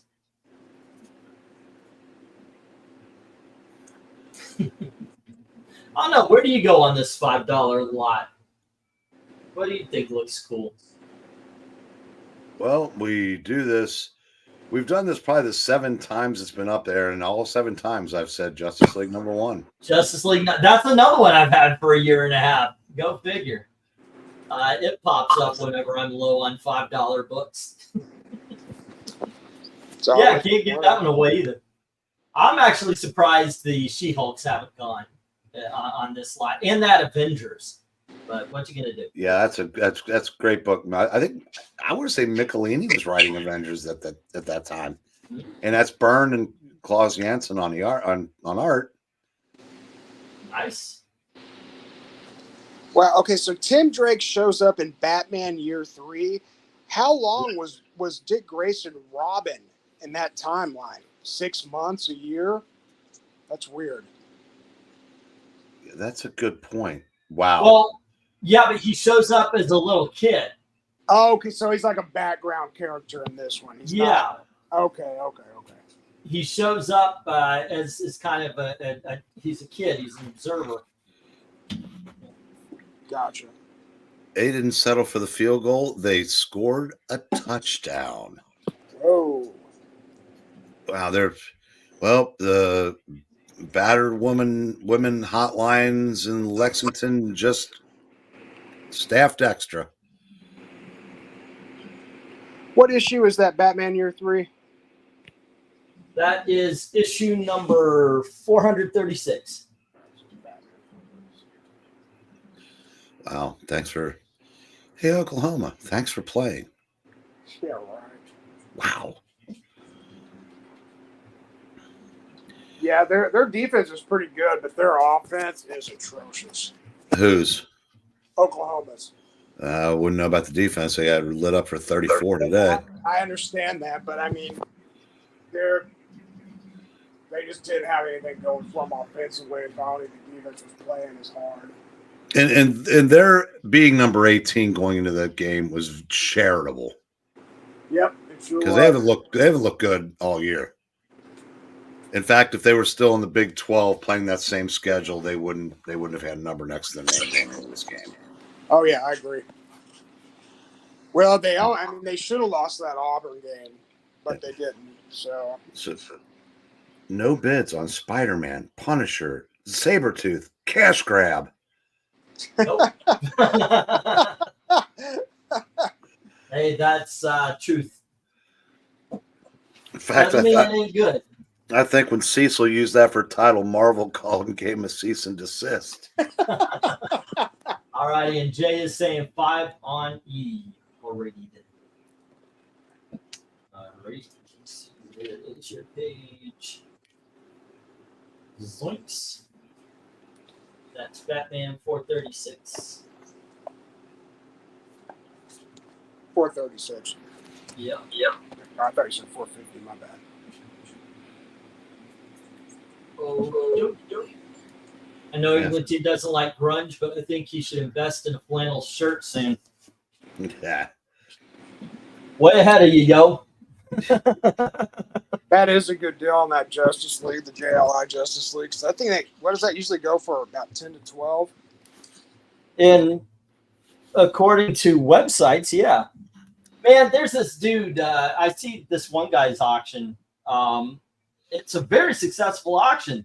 I wish I could get his people over here because he's selling the same books I put up for $1 or $2 or any of these would be 10 to 15 bucks.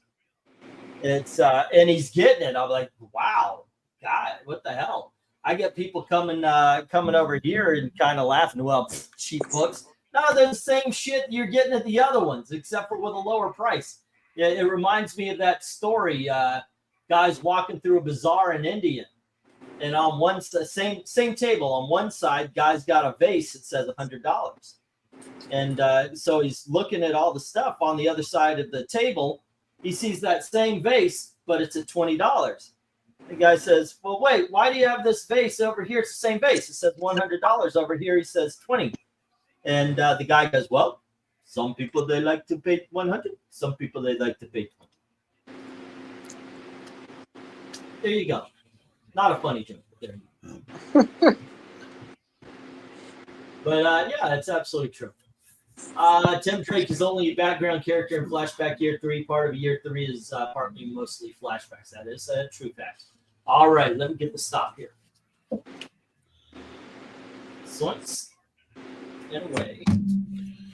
Okay, there was only a couple. I think there was only 2 bids for these. The Superboy going to Jim and the Batman going to Jay. It is the Jay and Jim show right now. There it is.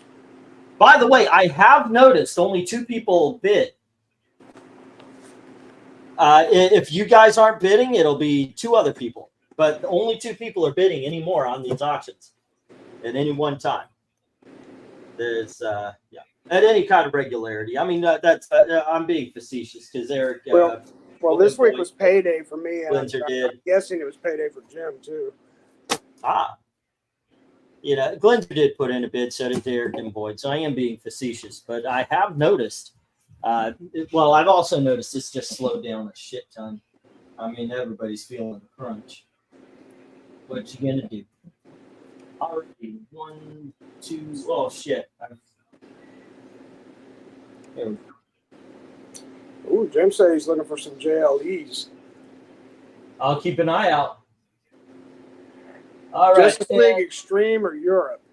I'm guessing Europe is what you mean there. I mean, Elite. Justice League Elite or Justice League Europe, Jim? I'm assuming Justice League Europe. All righty. I made 1 bid. I don't count. How dare you? Hey, I backed that up. I said the right stuff. 1, 2, 3, 4, 5, 6, 7, 8, 9, and 10. All righty, kids. Next up, with go checks and everything, we've got World's Finest, number 161. There you go. There is you can see a water stain, and there's a bit of a fold, not a fold, but a little pop up right there. So, okay, it's attached, and everything else is good. Oh yeah, everything looks good other than that. Next up, we have Avengers Annual number 8. Ooh, and then George we Perez have innards. Lois, Superman's girlfriend, Lois Lane, number 78, and we'll point out the cover right there. Okie dokies. And we have Star Spangled War Story starring Enemy Ace. This is issue number 140. And then we've got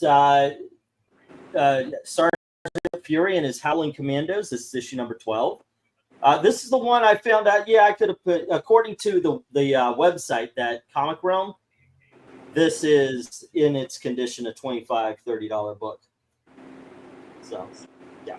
All righty. Next up, we've got our Army at War, issue number 178. And we have issue number 172. Ooh, that's cool. Yes, it is. And then we have this, I guess, is the big dog for the week. This is our Army at War number 182. And this is one I actually really could put $25 on, but even though there's a tear right at the bottom, probably get away with $35 if I was going to eBay. Here we have 219. And here is issue number 272. Why are they saluting in that Nazi flag? I have no idea. Oh, and this is Neil Adams' first art in DC Comics. Whoa. So, you know, minor key, I guess. So there you go. That's why I could do easily 30 on eBay if I wanted in that condition, according to Comic Book Realm and eBay. Did you count the pages on the Sergeant Fury? Why? Because there is a full page pinup that has been taken out of a lot of them. Yeah, well, this one they didn't mention anything being removed, but thank you. It would be nice to know if I got screwed over here. Yeah, Well, where's the pinup? I think it's toward the back, but the easiest way to tell is just count the pages. If there's 16, it's in there. Well, if you run into it, it's in there, obviously. But the first time I came, that's the one. All right, so we are. So you're good, which means you get more than 10 for that in that condition. Okay, so I was going to say put more than 10 because you already put it up. Well, yeah, it started it yet. Well, that's true. But yeah, the first time I had to look through that book like 3 or 4 times, I was convinced that there was just only 15 pages because it was surgically removed. Oh, wow. And I happened to have another copy of it, and it was in that one. So that's how I knew that.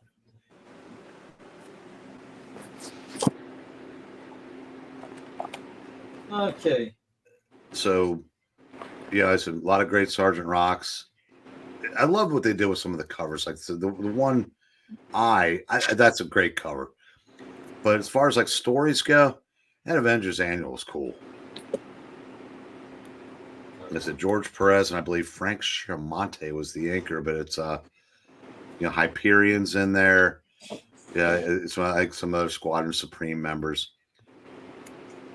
That is World's Finest 161, you said? Yeah, let's go with that. Why? Okay. No, it is. Trying to archive it here. Gotcha. Okay, we are on lot number. This was lot number 9. I sold a book. What? No, you didn't. Yeah, Austin probably thought Jay was talking about it. I can't sell shit. There we go. You're talking about B? Yeah. Yeah. Yeah. Jim bid on $8 on it.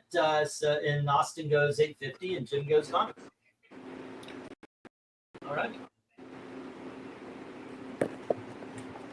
But seriously, what number is that World's Finest? Oh no, it's 161. It is 161. Yeah, okay. yeah. All right, you're playing with me. Okay, I got you. Yeah, I was just fucking around. Yeah. Of course, if you get that, Jay, you got to get all the other 89 80-page giants. Otherwise, your collection just seems to have big holes in it. Oh gosh. It's been a while.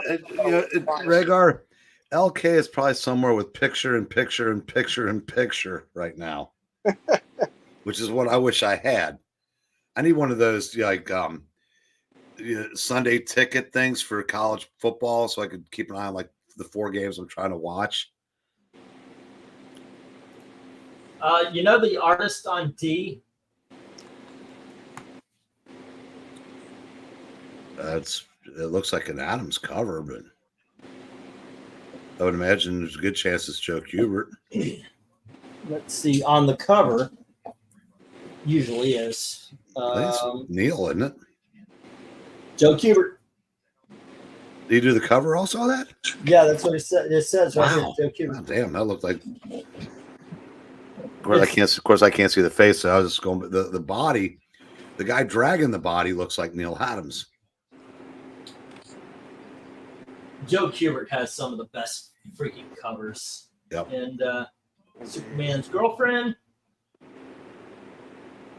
And that is with Jim at 8. Alrighty, and we had 8 on B. Dang it, 850. Kubert did a lot of those military covers. Love his art. Yeah, me too, man. 9 on B. Dang it, you mentioned Squadron Supreme members. Wait, what? Okay. Who's the artist on D? On 10 on D, says Austin. All right, 1, 2, 3, 4, 5. D. Star Spangled. Yeah, that was issue number 140. I don't think I've ever seen F before. Yeah, that is such a cool damn cover. And this is another one that goes because apparently these two are mortal enemies and they're finally doing the, I guess, the duel. Pretty cool. Pretty cool. And just got a bid from Glinzer, 49 for the bottom row. Really? 24? Plus 25. Yeah, that's right. Go figure. Okay, your math is good, sir. All right, yeah, I did do the math on that one. Games must be breaking your way today. I certainly appreciate it, sir. All righty. Let's see. F, the whole bottom row. F 1, 2, 3, 4, 5. G 1, 2, 3, 4, 5. H. I 1, 2, 3, 4, 5. J. And it's Sergeant Rocks. I'm just gonna put Sergeant Rock.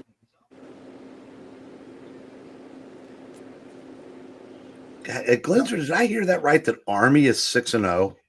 Yep, that's true. Wow. Navy's undefeated too, I believe. And that was 172, 178, 182. 178, 182. And then we have 219 and 272. All right. Did 2024 Big Ten champion Indiana win today? Today's an off day. Well, that's good. That's good for the rest of the conference. That's true. I'll tell you what, if they each week they go undefeated, LK is going to become more insufferable. You know that, right? Mm-hmm. I sure do. Especially, I said, with Miami getting all the help they need from the men in stripes, Indiana win. I said, yeah, God help us. Now, what if we get Indiana and Vanderbilt in the playoffs? Deep runs. Well, the thing is, I said, I don't know who, now at the Big Ten, I said, this is why you go to college, kids. Since the Big Ten has 18 members now, there's Indiana can play a full schedule and avoid a lot of good teams. Boy, they sure can. Alrighty. Like, do they play one of the two teams I'm watching now? I mean, Ohio State, Oregon. I mean, yeah. Good question. Do they play Penn State? They play Purdue every year, right? That's like a locked-in rivalry game, but that doesn't matter. Yeah, like I said, there's teams in other conferences petitioning for the rights to play Purdue this year. Oh wow! A good friend of mine matriculated at Purdue, and he's not real happy on Saturdays. I don't know what. Purdue has a pretty big and loyal following. I don't know. I guess they just don't put any money into the program. I don't know. There are years when they're really good, and this just isn't one of them. Just to actually answer the question, Joe Kubert is the cover and interior artist, and Robert Kanigher is the writer. Holy crap! Illinois had to go to overtime to beat Purdue. Oh man, so they finally play. They finally play with somebody and still lose. Yeah. What was I reading the other day that some artist was working on a Kanigher book, and the guy ended up becoming a real famous artist, but I can't remember what the hell who it was. And he's on an elevator with him, and he mentioned thinking he goes, doing a good job in my book, kid, and he's like, yeah, well, I tweaked a couple things here and to make it flow better. And he said Kanigher just went ballistic on him. Said, who the fuck do you think you are changing anything of mine? He said that Kanigher was like a literal drill sergeant there. And other creators just lived in fear of him. That's funny. That is funny. I wish I could remember who the artist was, because I've read that story twice, and maybe. All right. So far, the only thing that needs love is that Sergeant Fury, issue number 12. It has the pinup. It has the pinup. It is a low-numbered Sergeant Fury. It's got floating heads, ladies and gentlemen. All righty. Glinger says 15 for E. Thank you very much. I actually worked for a little bit more than just $15.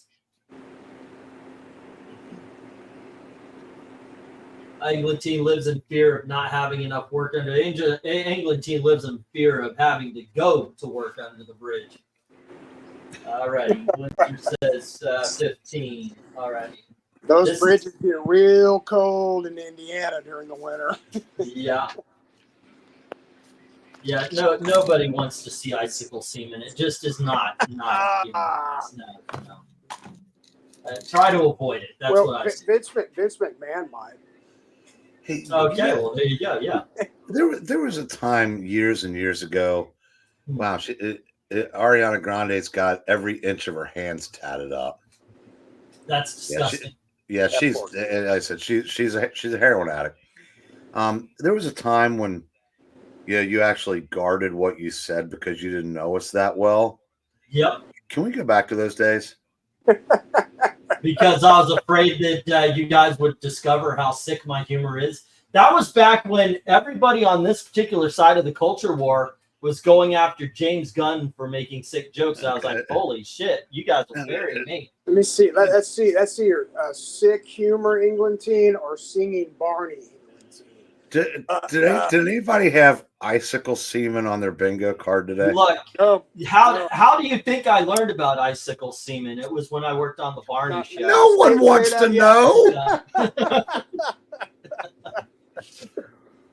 I'll tell you what, nothing like hot sex on a kid show. That's basically, we had t-shirts that said that. Well, yeah. that's par for the course in Hollywood. So. I know, right? No kidding. I didn't say with, I said yeah. No, they do it with. Yeah.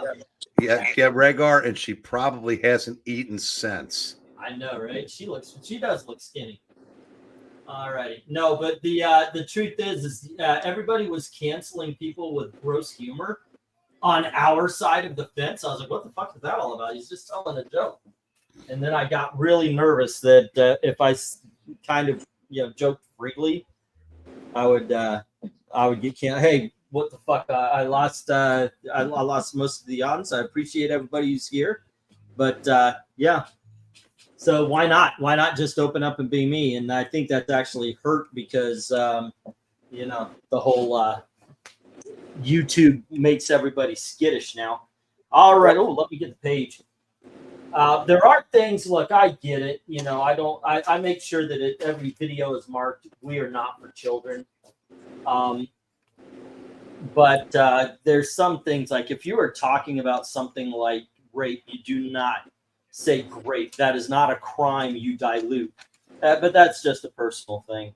But YouTube will nail you if you say it too often. Definitely in the first 10 minutes. You know what's worse than that? When the SJW started using the term rapey. Oh, yeah. God. Yeah. All righty, kids. Jay has the world's finest number 171. And let's see. Yep, Jay with World's Finest 171. We have Jim with Avengers Annual number 9.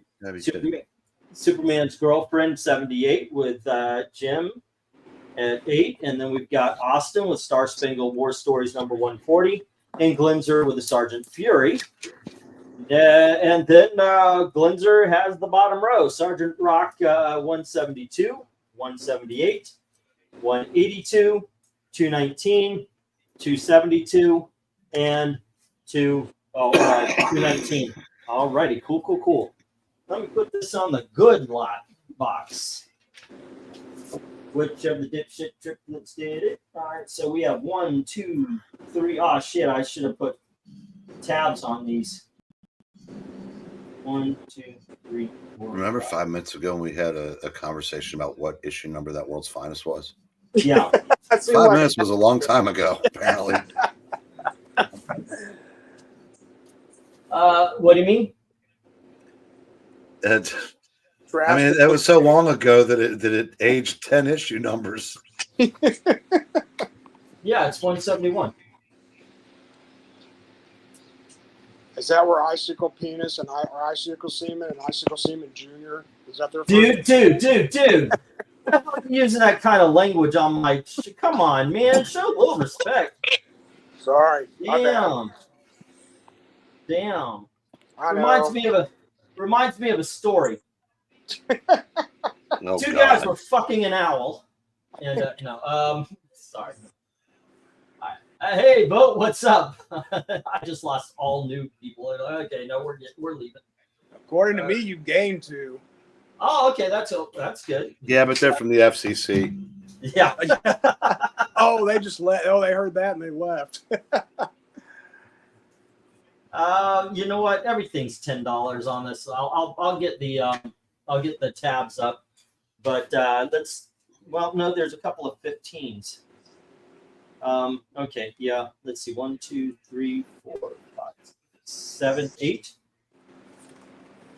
and then we have 1, 2, 3, 4, 6. Oh, Vote's asking about your the shipping to Canada thing. You might want to address that. Dude, I would, but it costs so much. It really does. I would have to find out how much it is for you, like if you ordered something, but it really is. It is kind of expensive. If you want to do it, okay, sure. I know sometimes I have Canadian buyers who, if they know somebody on the border, I ship it up to their friends and they go get it. You know, since it doesn't cost that much to cross the border. But yeah, once again, very expensive. If you want to try for it, we'll do that. But yeah, it's true. Figured I'd ask and join. Well, hey, that's cool, man. And please, by all means, join in on the reindeer games. And it's just I want to be completely honest. I would love the sales. I need the sales, but I don't want anybody to end up getting over on the shipping if you don't have to, you know. But there you go. Anyway, let's see. 1, 2, 3, 4, 5, 6, 7, 8, 9. I did not bring it. 10. 2, 4, 5, 6, 7, 8, 9, and 10. Yeah, looks like I only got 9 books for this one. Do I have anything I could throw in? Huh. I don't know. Okay, let's just get these up for now. All righty. Let's see. I'm going to have the 15s on the bottom row last. And for now, we have Mystery in Space. And this is issue 108. Now, it has a date written in right there. All righty. And then we have issue number 109. Right, same thing. It's got the date stamped or written on it. And then we've got issue number 110. Okay. And then we have issue number, whoops, I guess I should have put that one over. Sorry about that, guys. We have issue number 107, 108, 109, and 110. 110? 110, yes, I said 110. House of Secrets, number 1076. And then we have Metal Men, issue number, do I have these in order? No, I do not. Okay, let me get these in order here because I only got 2 of them. We have the Metal Men, issue number 17. All righty, and we have Metal Men, issue number 22. There we go. And we have, these are the 215. We have Marvel Tales, number 3. All right, let me, okay. And this is probably low for even it, but we have Young Love, issue number 51. And just to show there are some spine ticks. It almost looks like this is about to pop, and you got a line right here. Okay. Oh, poor Rainy Face. What happened to her? I know, right? Okay, bidding begins as soon as I get that lot going. I think this is number 10. You said $10 on all these, correct? Except for Marvel Tales and Young Love, which is at 15. Alrighty. Oh, I found the other one. Okay. Flash Gordon, number something or other. There you go. Let's put that over here. That's 8? Okay. Yep. That might be. Let's see. That's. Should I be? Holy crap! It's more than 8. No. I thought I might be able to tell the issue number, but I can't see. Is that King or Gold Key? King. You sure? Yep.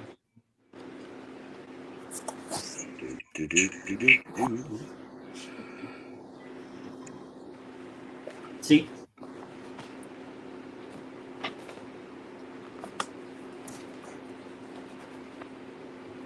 Girls were girls and men were men. You don't want to do that. What? It's issue 5 on the Flash Gordon. All right. Several times on the Geeky Puppet Show, we've broken into the theme and then we just do it to the end. I forget the rest of the I mean, it just popped in, but I forget that. What is it? Boy, the way Glenn Miller played songs that made the hit parade. Guys like us, we had it made. Those were the days. I don't remember the next one. And you knew who you were then. Oh, what did I get myself? Girls were girls and men were men. Mister, we can use a man like Herbert Hoover again. Do you know the next line? LK, LK, help me. I do not. I'm blanking. Didn't need no welfare state. Everybody pulled his weight. G.R.O. LaSalle ran great. I hear you, Jackson. Those were the days. I told you. We're kicking Breen out of Team Breen. There you go. Oh, you talk. Where else are you to get entertainment like this? I know, right? Oh, fun times. Fun times, kids. To use a 60s reference, this beats Yosh and Spazin All Hollow. There you go. Yes. 2, 3, 4, 5. We chased away all our newbies. For the record, I just wanted to say that Rights in the Horror episode, Dead She Said, was not a Rights and cover either. I felt terrible. I did not want to attack. Dude, go right on ahead. I fucked that one left, right to center. That was not my best hour. Hey E, I've got an idea for a cover ranking. Okay. How about rights and covers? Rights and cover. We should do that one day because we certainly didn't do it the other day. Yeah. I messed up. That's actually why I didn't do the Severin, because I couldn't tell what she just inked. And so I guess I should have been a little bit more careful on the Bernie Wrightson. Well, I'll tell you what, again, that was an old 48. Yeah. You know, there's a picture of her in the late 70s at Club 54, and she's all made. It's just so weird. Yeah, she was standing next to Alice Cooper, isn't she? Yeah. I think so, yeah. Maureen Stapleton? Jean Stapleton. So Maureen. weird. Where did I get Maureen? That was her older sister or cousin. Oh, okay. Okay. All right. Let us see. Do we have any more? No. Not a lot of love for these big dogs. We got 3 bids. Okay. Jay, we got 8 from Jay on Jay, and that is Flash Gordon. Yeah, Jay, you can play Edith Bunker now. That's okay. Yeah. Oh, yeah, because I'm 48. Let's see. And then we've got what's going on the B cover. B cover. We've got guys saying, ho, ho, ho, try and squirm out of this sticky trap, Ultra. And Ultra is stuck in a sticky trap while a plant monster is coming to eat him. We got, I guess this is... So that's Ultra with an 1A. That's not Ultra with 2 A's. Right. Well, we've got Ultra, the multiple man, split into 4 complete alien beings, and 3 of them mindless and berserk. And then we've got Ultra being attacked by plant creatures. Yeah. Ultra with 2 A's was the character that Young England teen said was going to be the next big thing. Oh, you saw that video. Thank you, sir. I appreciate that. Yeah. The comic. I am arrogant enough to do a comic book origin of myself. Yeah.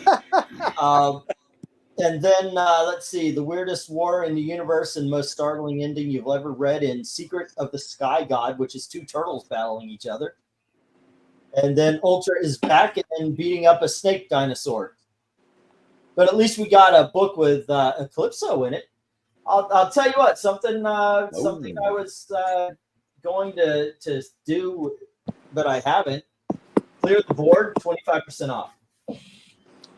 Actually, that faked out the networks, me, and Ohio State.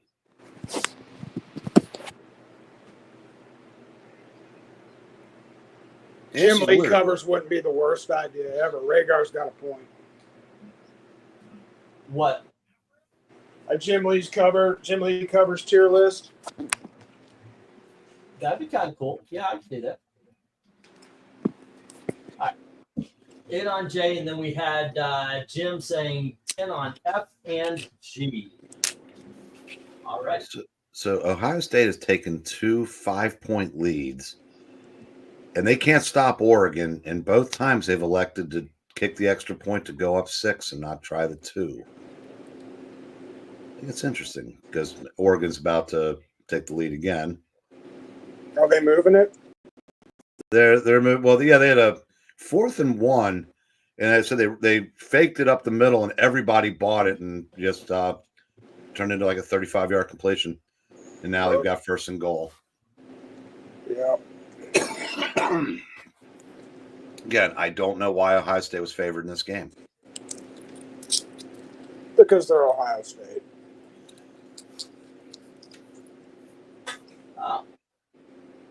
But yeah, I mean, it's just rare. Even in the SEC, if 2 goes on the road to play 3, 3 is going to be favored. Oh, I didn't know Oregon was 3. Wow. Yeah, you got a point there. I definitely would have picked Oregon. I was almost going to be the Riddler, but unfortunately we hit that snag with the money. But I found a really cool jacket. I was looking for jackets, and one of them was a Riddler jacket, like the suit coat. And I looked, and it was only $20. And then there was I found the shirt and the pants and the tie. I was like, wow, I could have a Riddler suit for $50. Get them from Matthew Lesko. Ooh, if anybody gets that reference, I'll be impressed. From Mackie Lesko? Matthew Lesko. Who is Matthew Lesko? Let's see if anybody in the chat gets it. Does anybody in chat remember who Matthew Lesko is or was? And that name rings a bell, but I don't know the context. He was a so-called expert on getting government funding for a bunch of different stuff. Like he knew all the ins and outs, and he always wore a Riddler suit. Yes, I know. I remember him now. Yeah. Oh, yeah. Actually, I subscribe to him still, or at least I started to, because I figured, fuck it, he can help me get free government money. Yep. So yeah, I remember. I know what you're talking about. He's still doing his thing. Oh, I'm sure he is. Yeah. He's on YouTube. He grabs your attention. He knows how to sell when he does. I'll give him that. Yeah. All righty. 1 minute warning up, and let's see what we have here is the bottom row. We have the Metal Men taken up by Jim. Already, and wow, this is interesting. If they actually run this play, holy shit, they are. The Flash Gordon by Jay. No love for anything else on. No love for the mystery in space. I am shocked. I actually am. I thought those would go. Oregon went for it on 4th and goal from the 6. Ooh. And they proceeded to throw the ball into the ass of an Ohio State defender. Damn it.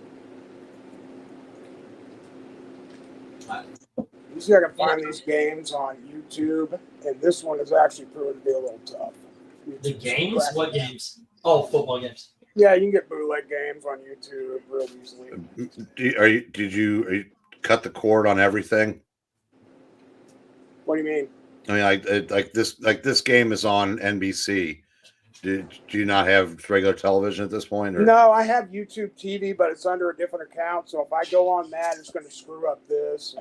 So yeah. Oh, well, I got it. I just got it. Man, it's still daytime. Alrighty, Metal Men go to Jim, and Flash Gordon is going to go to Jay. Oh, this is. And everything else hits the rejects. Wow. Kind of surprised at that. Kamala's using John Bolton to trash Trump. Really? Oh, goodness gracious. John Bolton. 1, 2, 3, 4, 5, 6, 7, 8, 9, and 10. Alrighty, you've seen these before, but I'm desperate, so I'm going to put these up here again. We've got Binky, issue number 76. Oh, yeah. And we've got the Tomb of Dracula facsimile. All right, next up, Giant Size Daredevil #1. And we have Lady Death Blacklands Gold Edition, one of 650 copies. And we have the first appearance of Negan in The Walking Dead #100. And we have Superboy Solo Adventure. This is DC Superstars Giant #12. And we have DC's 100-page. I got the wrong one. Then we have Superboy starring the Legion of Superheroes, and that's issue #199. And we have the entire Adventures of Indiana Jones 1 through 34. I'm just putting that there. And then we have first issue of Indiana Jones. And you know what? I don't think this one, I did not find this one on the list. All right. And then we have DC 100-page Giant #21, starring Superboy. All right. Zoinks and away. Okie dokies. Let me get the go for, what are we on? 11? No, we're on 10. No. Seriously, we're on 10? No. Yeah, we're on 11. Okay. Go for 11. There's not a lot of lots today. There are not as many lots, I think, tonight than there is usually. Gail thinks I should be doing multiple auctions. What do you think? I mean, I understand. Like the Wednesday cheapie auctions. Those were kind of cool. Yeah, I was thinking because we are in a hole by about $1,600. And she was. We got to figure out a way to build it up. Like we are going to be losing our electricity in about 10 days here, and then we'll lose our apartment in about, I think she says maybe 12. No, she said 26, so about 2 weeks. So we're trying to come up with an extra $850 to $1,600. And yeah, she was mentioning that. I told her, you know, we could risk getting $300 to rent a car to do Uber Eats or something. Yeah, just. So I was thinking maybe doing another auction on Tuesday or Wednesday. What number is that Superboy and Legion of Superheroes again, please? The Superboy Legion of Superheroes is issue #199. Sure. Yep. All righty. We got $8 on H from J. Lucian. Do you still do the thing at the end? Where I go through them all again? No, did you? I guess you stopped doing that when you moved here to Indiana. I moved to Indiana. The raffle deal, the giveaway. Remember the wheel? I was losing money, dude. I couldn't do it. Yeah, I bet. Yeah.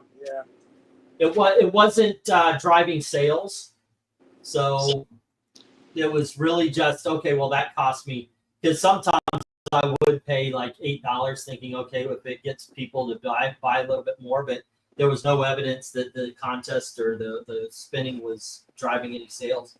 Right. So I just had to stop. I don't like that. I was thinking of maybe trying to do the same thing, but trying to get this channel back up. Like, let's get this channel to 20,000. And if you do, everybody who's left a comment of more than 3 sentences, I'll mark you down for a giveaway of like the first appearance of Black Canary, one of the Big Dog books, or the Unknown Soldier, or I'll get a good book that'll be a good sell for it. Something along those lines. I was thinking about doing something like that, but if it doesn't work, I'm just spending $200 to give away because, yay, I got 16 more viewers. So I don't know. Hey, E, did you read this comment from Henry? What's that? Jarmek? Yeah, about the George Perez suggests that I left in chats of superheroes losing it. Please check it out. Okay. Now I want to watch Robin Hood Daffy. Oh man, that'd be fun. That Giant Size Daredevil is a good book. New Gil Kane cover, some nice Gene Colan art. All right, so let's see what we've got going on here. I do like that cover. These cheapo comic says. Okay, we are on Big Dog 3. It's A, 1, 2, 3, 4, 5, B, 1, 2, 3, 4, 5, C, 1, 2, 3, 4, 5, D. And as I said, clear the board 25% off. Okay. And let's see. G, 1, 2, 3, 4, 5, H. Let's see. Field position. Gil the Trill. Wait, what? Gil the Trill. I have no idea what they're talking about. Let's see. F and G. F is Superboy and G is Superboy. Okay. I'm sure that's a Gil Kane reference.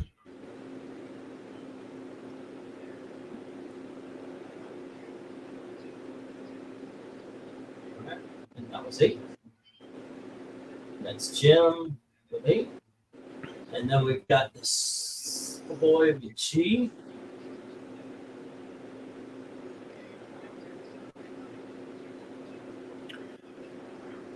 What's up?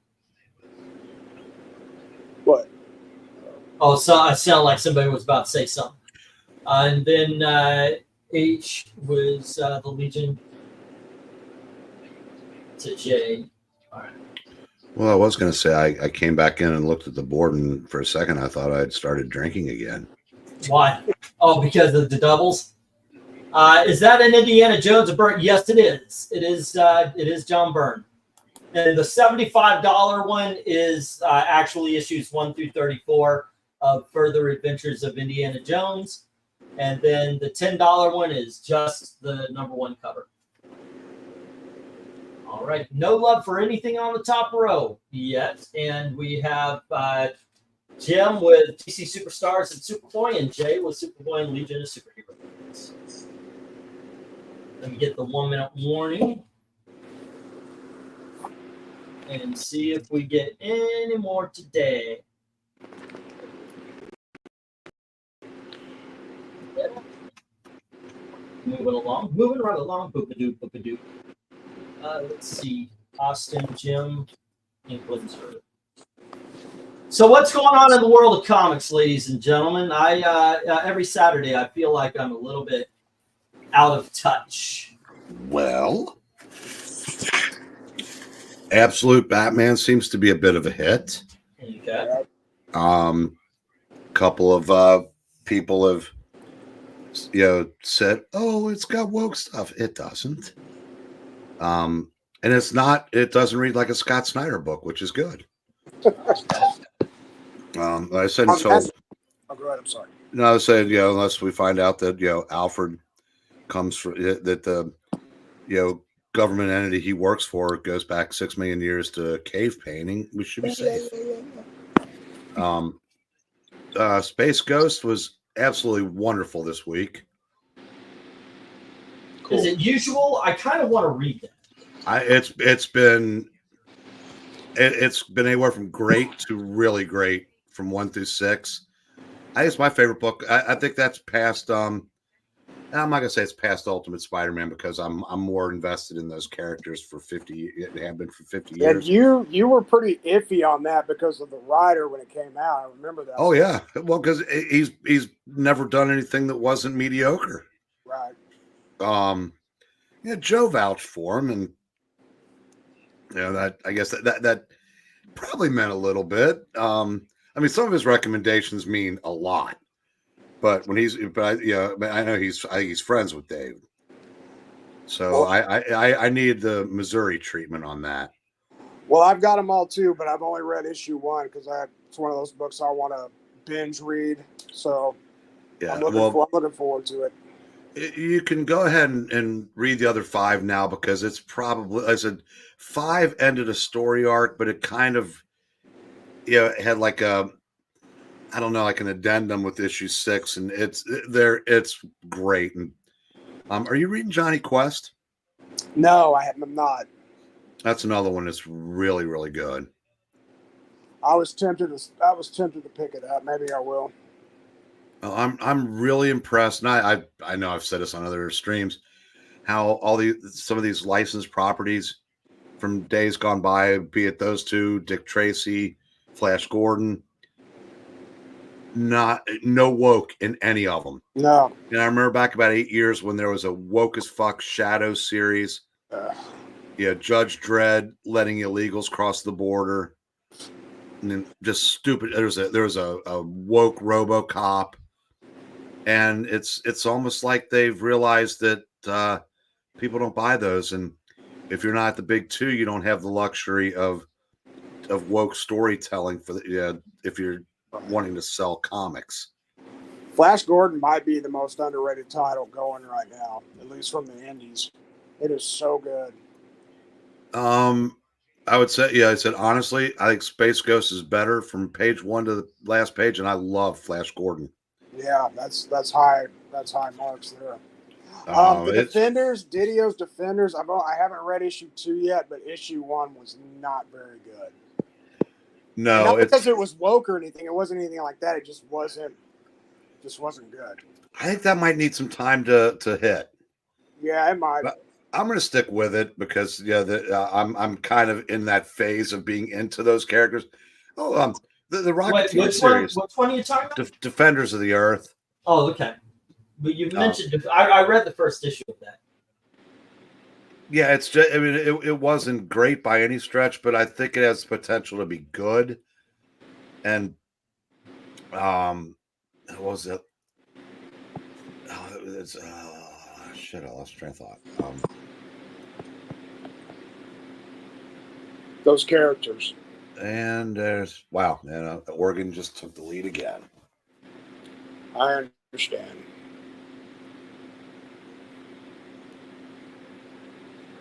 Mad Cave? No. For which one? Well, I'm trying to jog your memory.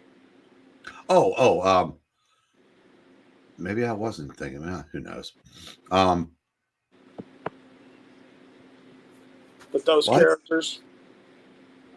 Yeah. Well, yeah. I mean, like I said, that's why I don't think it's what I was going to say, but I'm going to stick with it because like I said I'm Phantom Lothar and Flash Gordon. So, and I'm going to stick with it through the first arc. I'm going to try to anyway. So, yeah.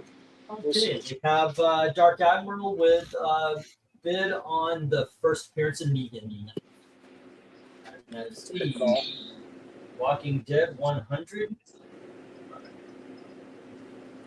I think this was a Mad Cave series, something called Sanction, about a series of murders in Russia in early 1987.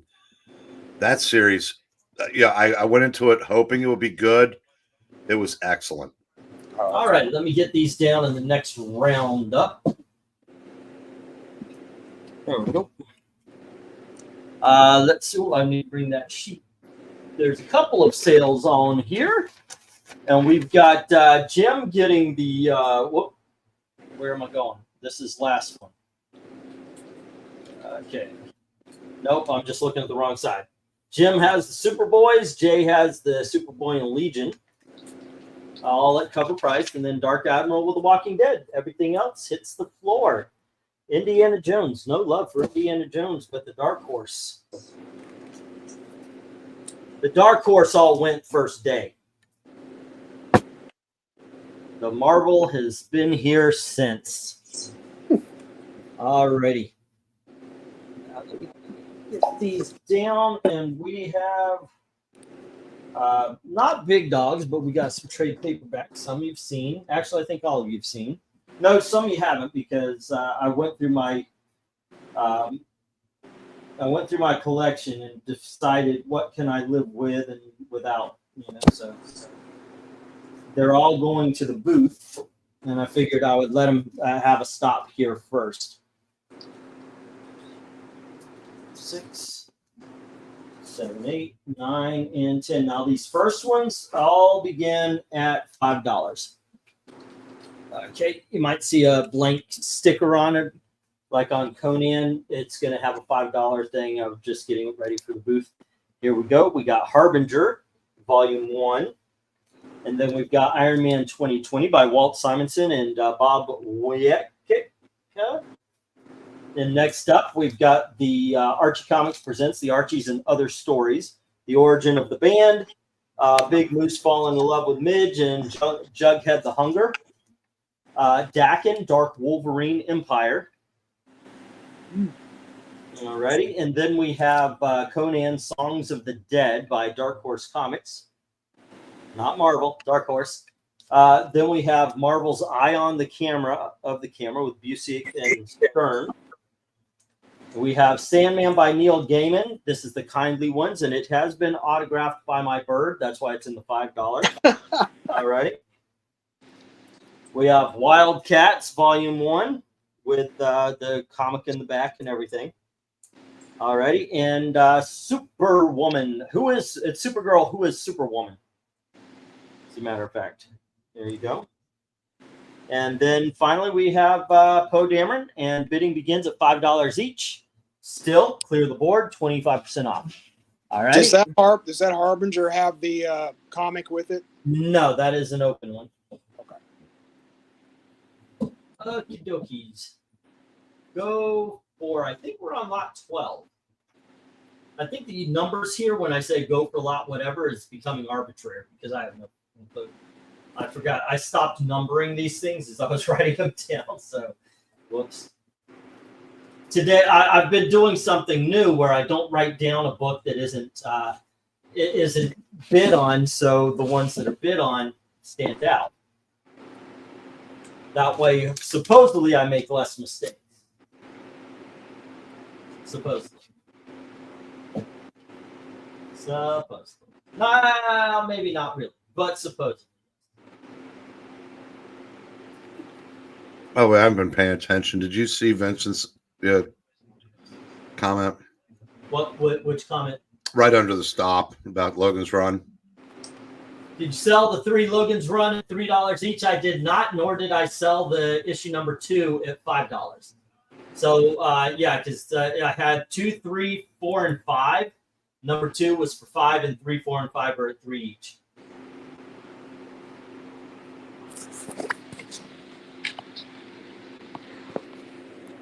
Okay, and also I want to tell you, I took all the books down, and Vincent, they found something wrong with the address, and I figured it's better for me because I told them, well, why don't I know you have an apartment attached to it or unit or something like that, so I told them take that out of the address usually they give, and they kept trying to send it to Pennsylvania. I said, look, you guys are messing up. There's something. Either I messed up, you guys messed up. I got the, if you guys could, please resend your address when you send a payment through PayPal. And this is for everyone because I don't want the post office to screw up. I'm afraid they might have screwed up in the past somehow, and I didn't catch it. But I've been writing your addresses down from the PayPals. And in case PayPal is going nuts or they're putting out different addresses of what something's getting messed up, something's being lost in translation. I don't want that to happen. So when you guys, if you pay through PayPal, please in the notes let me know your address there. So I'm not relying on what PayPal is telling me. But I did. Your books are going to be a little late. I apologize. It's mainly because I didn't trust it. I don't want to. I would rather be right and late than wrong and early. So yeah. I just DM'd you my address on Twitter. I appreciate it. Right. Okay.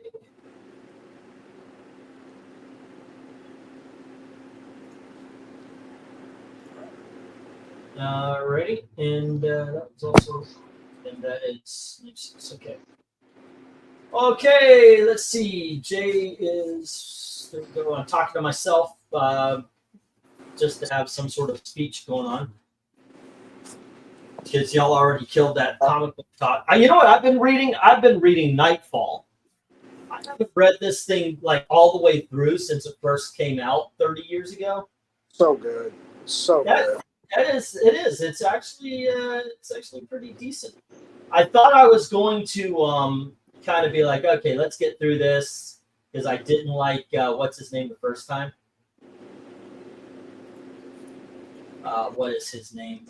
Bane? John Paul Valley. Yeah. Oh yeah, I couldn't stand him. I couldn't stand him, but still, it still didn't take away from how awesome that was. No, it was a lot of fun. I'm on the quest where Bruce Wayne is looking to save the Doctor and get his backpack. So, yeah, Henry, I think Jansen might have inked a couple of Perez issues of God, was it like Creatures on the Loose? Or he was doing Man Wolf, like the very beginning of his career. Okay, let me see. Do we have? I just DM'd you my address, so I get Jay's books. All righty. Let's see. Jay says 5 on I, the Superwoman. All right.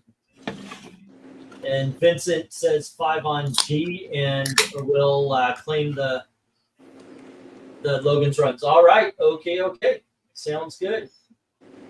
Let's see. A 1, 2, 3, 4, 5. B. Come on in, RDV.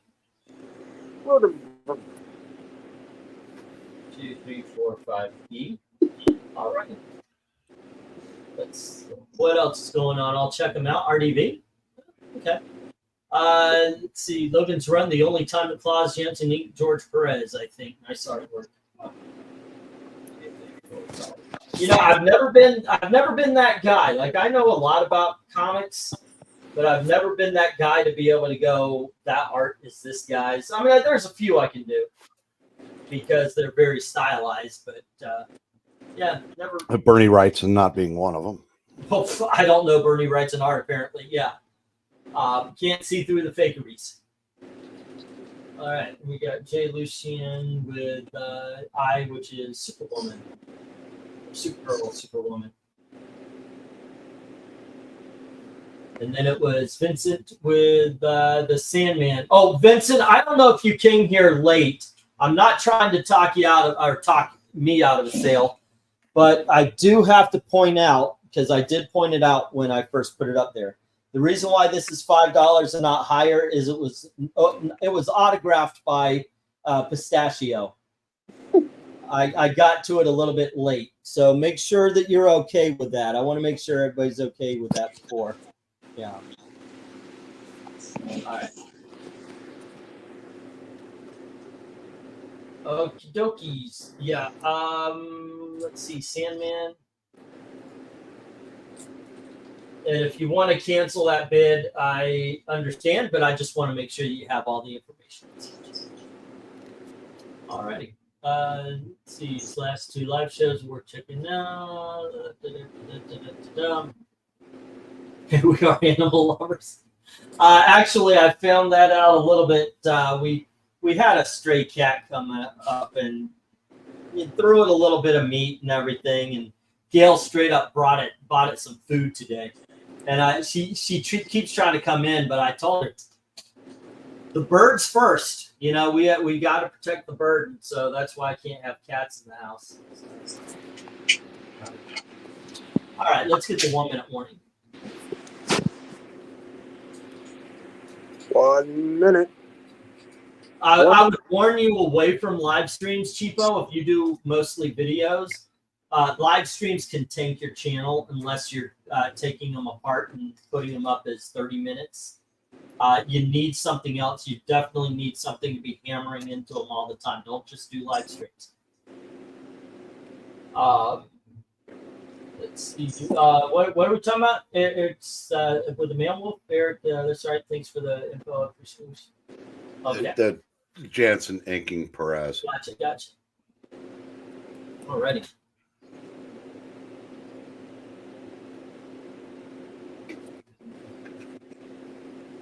RDV says live streams work just fine for me. But you're all live streams. There's a difference if you do videos slash.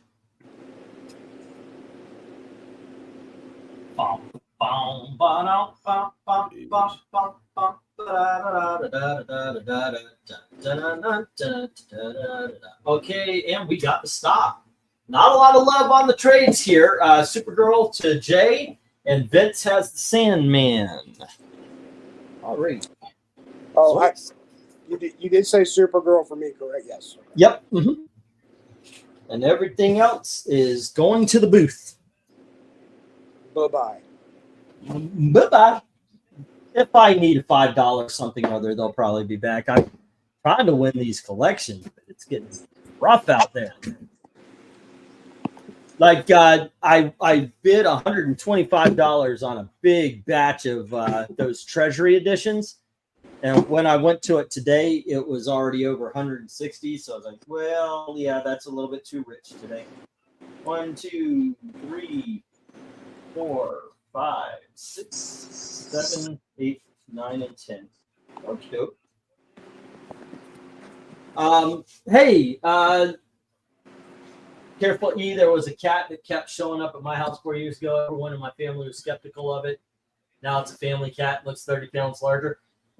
Yeah, I know about that. But I will not put my bird in jeopardy. Especially knowing what happened to the last one. Yeah, not going to happen, bro.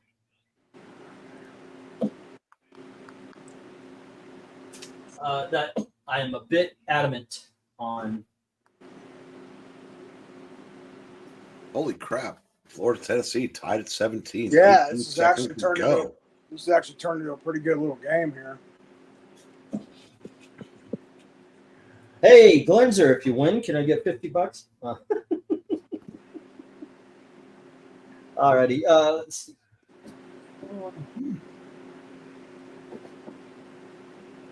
Okay, that one doesn't need a tab. That one doesn't need a tab. This one does. Sorry, guys, I didn't have the prices on these. I want to make sure I do.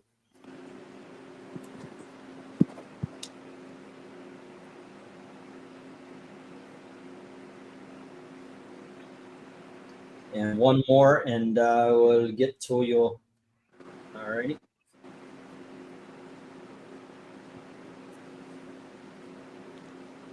All right.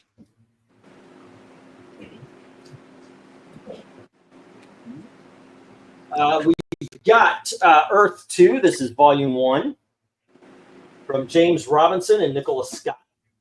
Good writer, at least. New Teen Titans Volume 1 by Marv Wolfman and George Perez. Focus. Okay. We have the She-Hulk #1 by Dan Slott, and it says June Babillo and Paul Pelletier. Good there.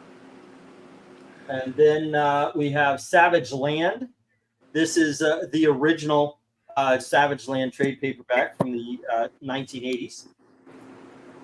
And finally, we have which one will go up here? Let's say JLA, Justice League Volume 4, The Grid. Okay. And then on the bottom row, we've got Justice League of America Volume 2. Hardcover, of course. This one's a hardcover, and that one is a hardcover, and this one is a hardcover. And then we've got World's Funnest, where Batmite meets Mxyzptlk, or however you say it. Next up, we've got Justice League Elseworlds, Volume 1. We have Lobo, Portrait of a Bastich. This is Volumes 1 and 2. And then finally, we've got The Kingdom, sequel to Kingdom Come. All right, bidding begins as soon as I get a go for. I think we're on lot number 13 now. All right. Go for lot 13. My bird's in jeopardy, baby. You know, Jay, what's up? Hate to be a SEC team playing an SEC team that has a shot at the playoffs. Oh, I know. They reversed the call for Tennessee. It was the right call, actually, but I wonder if it would have been reversed if the teams had been reversed. Of course, I think it's going to be a moot point. This game's going to OT. I is a $10 book, dude. Were you going for J? I meant J. I'm sorry. Yes. Okay, just want to make sure. I'll write it down. Yeah, sorry. I'll write it down, bro. No worries. Want to make sure I got it right for you. Okay, Earth 2. And then it's J at 7. 1, 2, 3, 4, 5, B. 1, 2, 3, 4, 5, C. D. 1, 2, 3, 4, 5, and E. Nothing on the E's. Jay has a problem with J, says Jackson. Let's see, Eric, you're correct. Jansen Inc. 33, Frank Malofin issues 34, 36. Fred Kita Inc. 37 last issue, but the story was finished in Marvel Premiere 45 and 46. Yeah, and that must not have been a high priority because there was about 3 or 4 years between issues. So yeah, we'll finish the story now.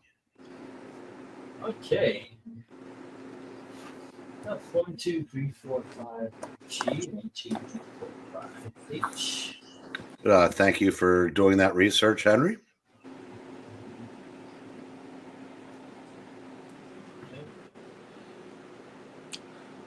I have no idea what F is about, Boyd. None. I'm not very well versed on the New 52. I don't think anybody here is. Eric, what do you know about Justice League of America? Isn't that the anti-Justice League Justice League? Either that or there was. Oh, God, I can't remember if they were. Yeah, I think so. And I think the first issue had a cover for every state. Okay, yep. Okay. I have Washington. Now, of course, Georgia ended up becoming worth money because of the racists who were like, "Oh, it's all about slavery and all that kind of stuff." Instead of just being the Georgia flag. Yep. Holy crap! Vanderbilt's up 13 now. All right, gang. Super Bandy. There's some good stuff on this lot. She-Hulk, I would highly recommend. New Teen Titans. That should be sitting here. We've got some Neil Adams X-Men with the Savage Land in a 30-year-old trade paperback.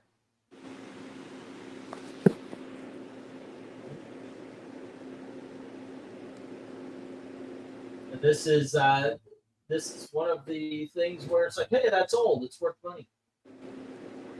Unlike old folks' homes. Well, I mean, they are worth money, but they're not very valuable. Yeah. Oregon is just carving them up again. Yeah, so Vanderbilt's up 13. If I were a gambler, I'd be breaking my own legs now just to get ahead of the curve. Yeah. What's the score? Which game? Ohio State, Oregon. 31-29, but Oregon's about to. I said they've just run down the field again. How much There's time? under 3 minutes. Under 3. Oh. Well, it sounds like their Oregon's defense can't really do anything much against Ohio State's offense either. Oh, shit. No. Sorry. Push the boxes. There we go. All right. You know who hates old folks' homes, says Rhaegar? Cuomo. Ha! Let's see. I think that Savage Land is only Marvel Fanfare 1 through 4. That's going to get a flag. Yep. Oh, is it? Okay. Son of a bitch. I am wrong. Let's get the 1-minute warning.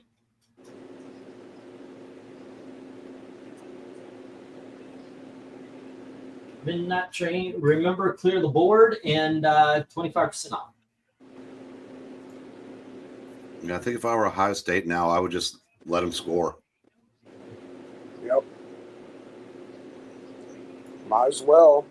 Yeah, last possession. Yeah, the Ohio State DB held his hand for about 10 yards. That's gonna get a call. I wish I could watch that game. Oh.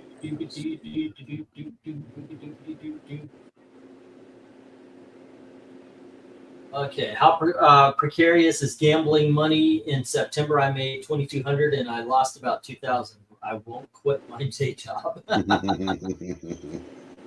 Yeah. How many times do you end up on the losing side of that?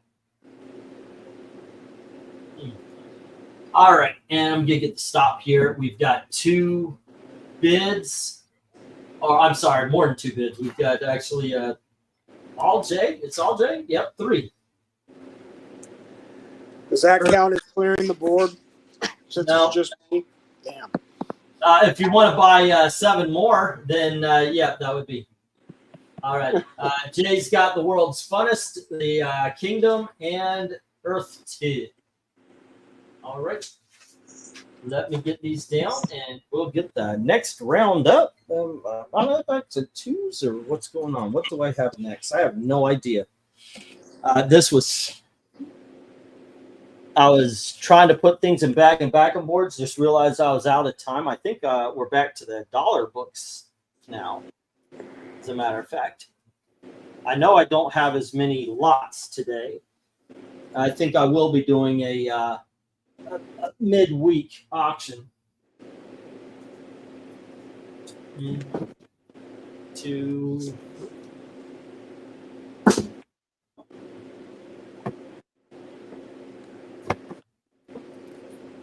There we go. And next, oh, you are in $1 books again. 1, 2, 3, 4, 5, 6, 7, 8, 9, and 10. All right, kids, next up, we have Shadow Pack number 21. And we have Shadow Pack number 22. And then we have Secret Wars number 1. Star Wars Screaming Citadel, issue number 1. And then we've got Darth Vader by Charles Soule, issue number 1. This is Sturgis and Derenick and Matthew Sturgis and Phil Winslade. And then this is Jonathan Hickman. And this is somebody named Gillen. All right, next up we have Darth Vader number 2. And here is issue number 35 of Star Wars. Actually, let me move this because here's Darth Vader issue number 22. And then we have Darth Vader number 22, I guess. This is a different thing, though, it looks like. And then we have Darth Vader 32. All right. In Star Wars number 35, bidding begins at $1 each. As soon as I get go for 14, I guess we're at. Yeah, Glenzer, do you think it has something to do with this timeout is brought to you by FanDuels?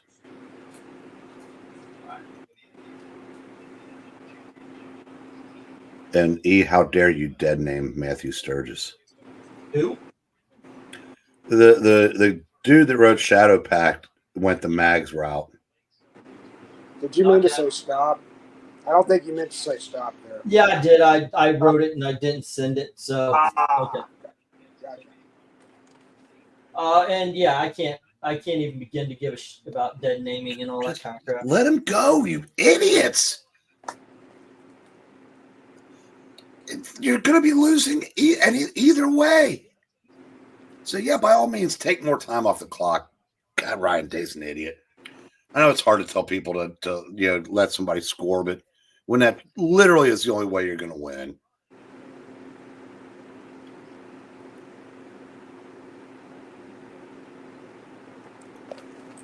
Yeah, you let them score really quickly. That way you have time to score yourself, right? Especially because I said otherwise you're banking on being able to block a chip shot. But quite honestly, Oregon's outplayed them. So I said this. I said I would like Ohio State if it were in Columbus, but getting points in Oregon, that would have been that might have been the only bet I would have won today. And that's not a guarantee yet.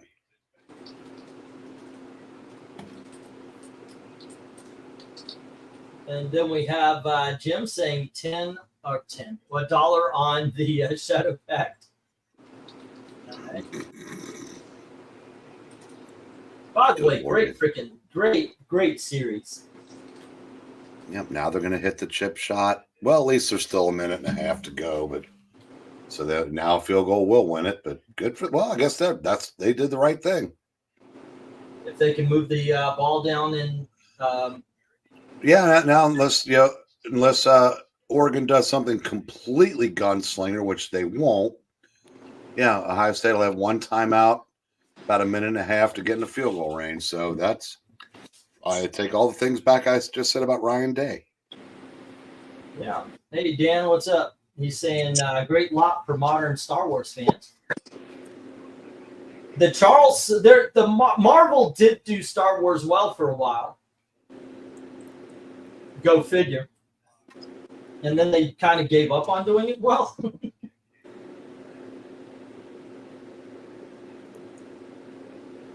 World's funnest. Oh man, I would love to see that. World's funnest? No, I'd love to see Oregon just have the balls to to try to score a touchdown, but there's no percentage in it. Midnight train, rambling all night long, I'm gambling.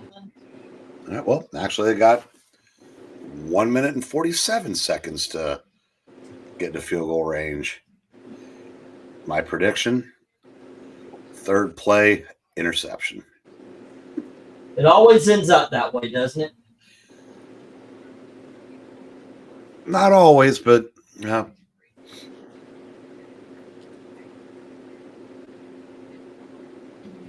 Let's see what else we got. What other games we have going here? Let's go to LSU Ole Miss. All right. Florida missed field goal in OT. Now Tennessee has great field position. Tennessee just scored super well for a while. Okay, well, that's one less game. Yeah, that is true. That is true. They're not calling it yet. He was clearly in. It was behind the line. Guess they blew the whistle. You know, I'm blown away by how bad Florida has gotten as a program. I know. I don't get it. I don't either, because I said one of the great advantages of the SEC is geography. Mm-hmm. For Florida to continue to just not be good just is inexplicable. Well, and with the exception of last year, it's not like Florida State and Miami are like tearing it up and getting all the recruits. I agree. Last year I said Florida State was an injured quarterback away from at least being able to compete for a championship, and they're dreadful this year. Yeah. Miami should honestly, could just easily have 2 losses. I said that seems like that they would never have trouble recruiting top 10 classes. Well, Florida's biggest problem has been the coaches they've hired. Now, I thought Dan Mullen was a home run hire, and he just kind of imploded. And he was real stubborn about what was it. I think it was the transfer portal. I can't remember for sure, but that fell apart, and that really set him back. All right, guys, let's get these down. Shadow Pact is going to go to Jim. And Jay has Darth Vader 1 and 2. All right. And everything else goes to the reject box. Ooh, Kentucky's coming back. Can you imagine if we got a Vanderbilt, Indiana, and SMU in the playoffs this year? Wouldn't that be something? All Texas State. All right. Yeah. Vanderbilt would have to win out. Yep.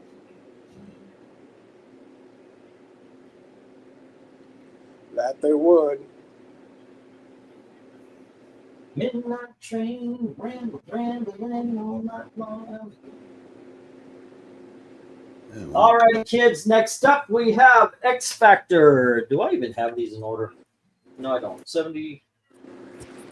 71, 72, 83, 54. Give me just a sec, guys. 1, 2, 3, Sure. 1. Alrighty. Here we go. Issue number 43 of X Factor. And then we have X Factor number 54. And here is X Factor number 71. Next up, we've got X Factor number 72. And here is X Factor 83. All right, going on to X Factor number 239. And then we have X Factor number 21. And here is X Factor number 22. Number 23. And number 24. Bidding begins at $1 each as soon as I get the go for, I guess we're on lot 14, right? Okay. Oh, my goodness gracious. Oh, no, we're on lot 15. Okay. You get that go for lot 15.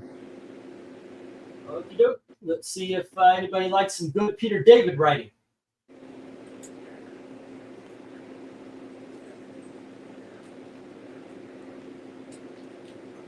Let's see. I'm detracting from the auction, talking too much like usual. What are we talking?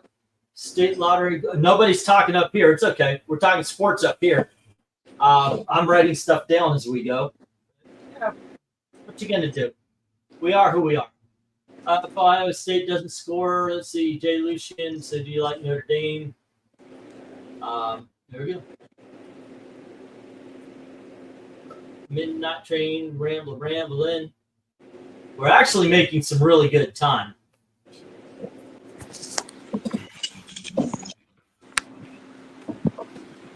Okay, so how's the, you got, what is the haps? Let's keep a conversation going so there's not a silence. All right, that helps. What? 20-yard completion. They're already in field goal range. Okay. I can't live in a world where Indiana has a better record than Ohio State. Boy, LK would let you know about that. Did they play this year? As I don't know if they do or not.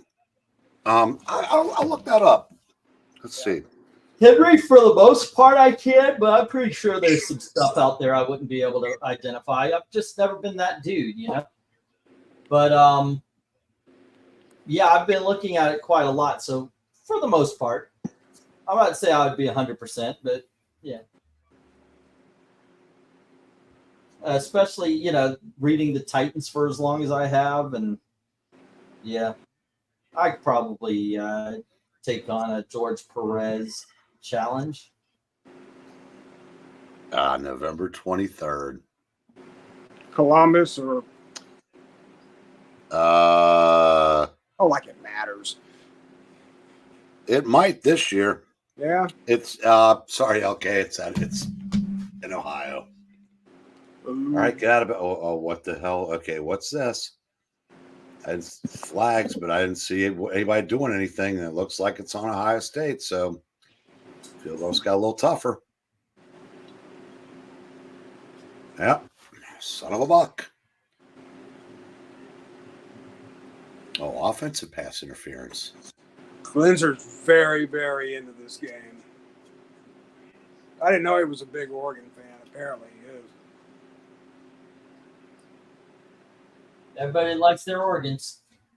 Let's see. Just wondering, not taking a shot at. No worries. I didn't see that as a shot taken at all. Oh shit! That one put them. Oh god, they're not even close to field goal range now. Yeah, Oregon's going to pull this off. Remember, it isn't Columbus Day; it's Indigenous People Day. I'm Indigenous. That's another thing I don't let go by. Well, we're Native Americans, so am I. Yep. Yep. Me too. I don't, except for the countries I visited. Yeah, I don't know other countries. This is the one I was born in. I'm a native. So, yeah, I don't buy into all that Indigenous people, Native American stuff. You know, you're from here, you're native.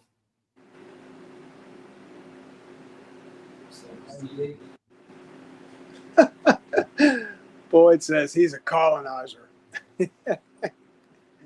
Embrace what you like about you, but yeah, no.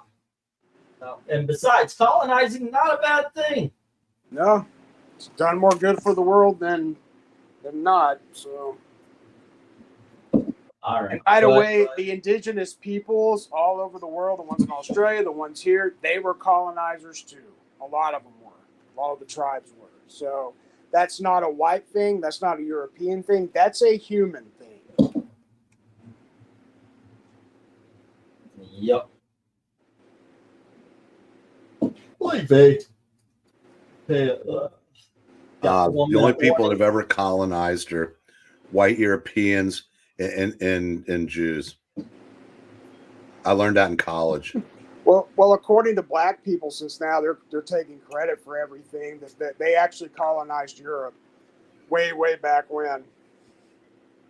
God, I got to pick up at least 15 yards and get out of bounds within 10 seconds. Yeah, I saw this person, the meme that black people invented about 1,000 different things, and I was thinking, it kind of makes you sound weak. If you were this great and powerful thing, and then the slave trade happened, little pale people come steal it from you and then totally bury your history of inventing to the point where everybody believes it is just I don't know. Oh boy, it's not something I would brag about. 1, 2, 3. Illegal substitution. That's nothing. 10. All right. Colonizer. Colonizer, yes. Good one, Vink. I have an comic artist question, says AP. So I'm doing Inktober, an art challenge to ink every day, and I like to do studies of my old favorite artists. What else is Val Amendola known for, other than Detective 439? Never heard of him. That X Factor 71 is key issue. It's steel. Larry Stroman art says. You're out of time, boys. That was just dumb play. Which is better song, Holding Out for a Hero versus Nothing's Gonna Holding Out for a Hero? I like that one a lot better. All right. Nothing's going to stop us now. Jefferson Starship, they were a little cheesy at that point. But, yeah, I'm going Holding Out for a Hero. All right, nobody's in love with the X Factors. Let me get these down, and we'll get the next round up. There's going to be an opening in Columbus. Well, Jimbo's available. Jimbo to Ohio State. Book it. I mean, they can't afford to lose another game at this point, but that was 6 seconds, and they ran a play down the middle.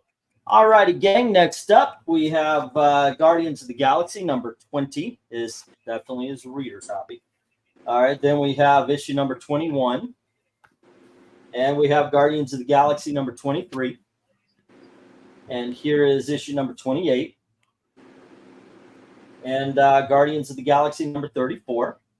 On the bottom row, we're going to switch things up a little bit. And we've got Kirby Genesis. This is issue number 1. And we've got Kirby Genesis. Oh, okay, maybe I'll start here, because this is issue number 0. And then we have Kirby Genesis issue number 2. Here's Kirby Genesis issue number 6. And we have Nightwing number 1 to fill out the board. Bidding begins at $1 each as soon as I say go. All right, what is Kirby Genesis?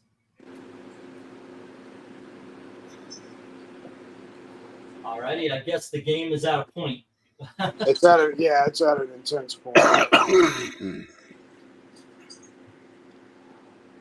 Go for lot. I want to say that these were, because I have a couple of these. I've never really read them, but I think they were story ideas or some things that Jack worked a little bit on that, they they decided to finish and get Alex Ross involved. That's what I think it is, but I'm not 100% on that.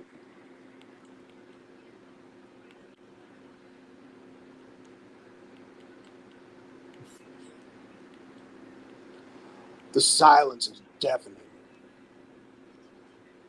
I know, right? Okay, we got a bid of $1 each on the top row from Jim Sorenson. Here, why don't I just look it up? All right.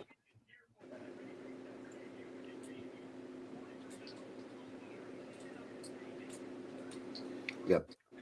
The fans stormed the field. Oh, yeah. Number 3.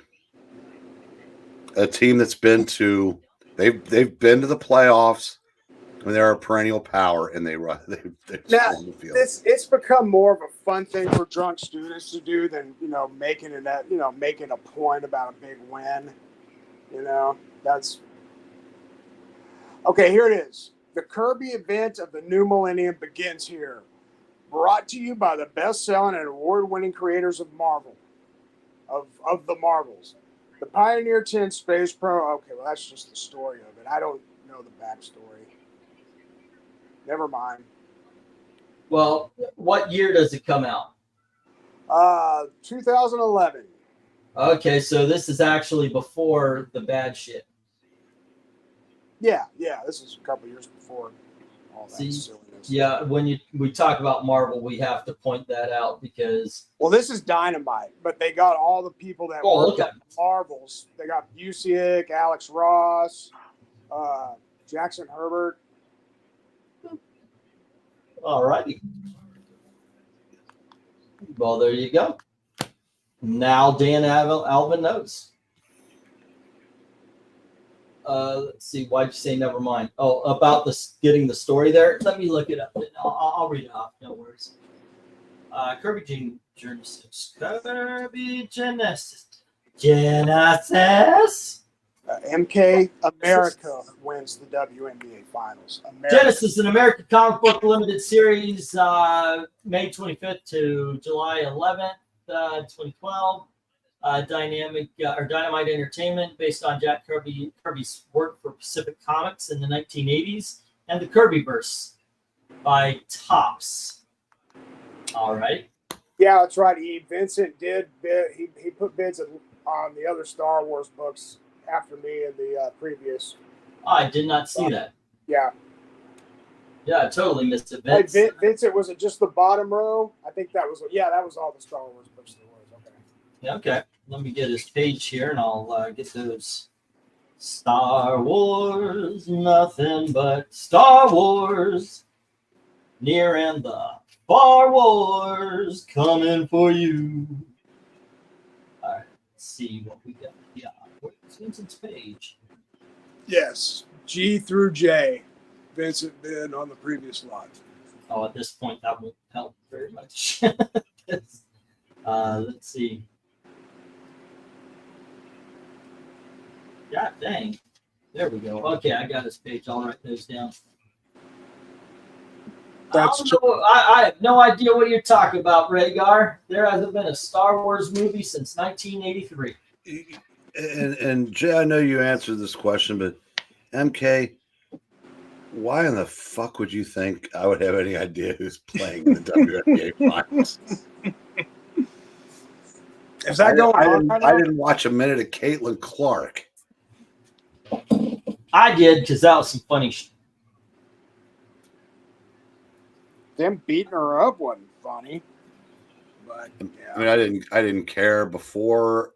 Yeah, I said that. I mean, Caitlin Clark brought out the casuals. I'm not a casual fan, so I just didn't see a reason to. Agree, Rhaegar, but I do like Attack of the Clones. I know I'm like the only person alive who actually likes that movie, but I do. But I did see something that was kind of pulled at the heartstrings. Do you ever watch any black and white sports videos? Not really. So, do you, Jay? Yeah, on YouTube or when they're on TV or whatever. Yeah. Yeah. But yeah, it's Rhodes Rants and John Matrix. No, what's that?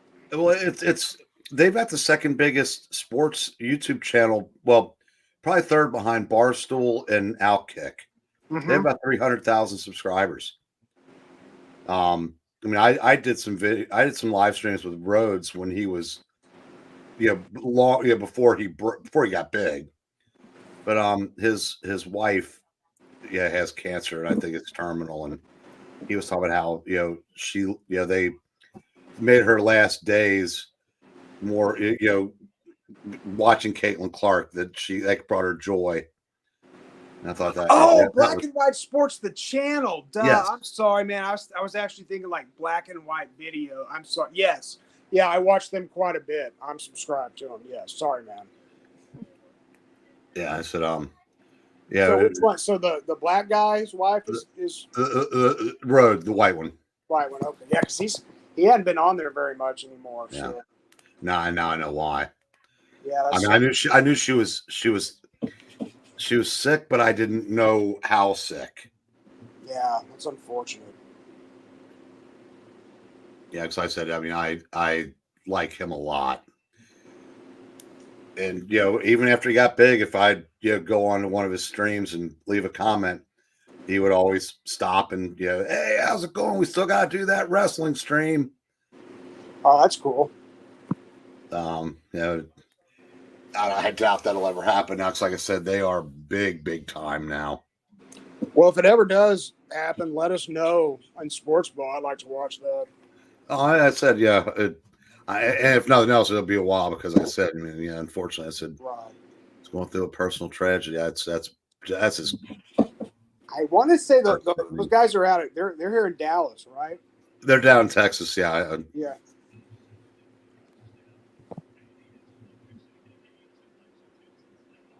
Yeah, I've never met John, but I've met Rhodes several times. Vincent bid $1 on the Nightwing. There's no love for the Kirby's, and the Guardians go to Jim. Let me get these down and get the next round up. In the early days, there was this girl named Christy who used to do a lot of live streaming, and that's and Venkman and I fell in with her and Kalia, the Vampire Queen, or whatever her name was, and Rhodes would pop onto those. And another guy who I'm 99.9% sure has passed on. Because she was a victim of EVS as well. I don't know. I mean, I just know she stopped up. I think they went after her a couple of times. Speaking of, real quick, thoughts and prayers and a shout out to his wife Andrea. She just got diagnosed with Parkinson's recently. And Yikes! That's a horrible thing. Yeah, and I know everybody. Problems, all that stuff, drama aside, man. My thoughts and prayers really are with the Van Skymers. No, we have no animosity towards the missus. Shoot no. Alrighty. Okay, next an independent comic book from Cross Gen. It's called Way of the Rat, and this is issue number 8. And here we have issue number 9, and issue number 10, and we have issue number 11, issue number 12, and we have issue number 19. Here we go. We have issue number 20 of Way of the Rat.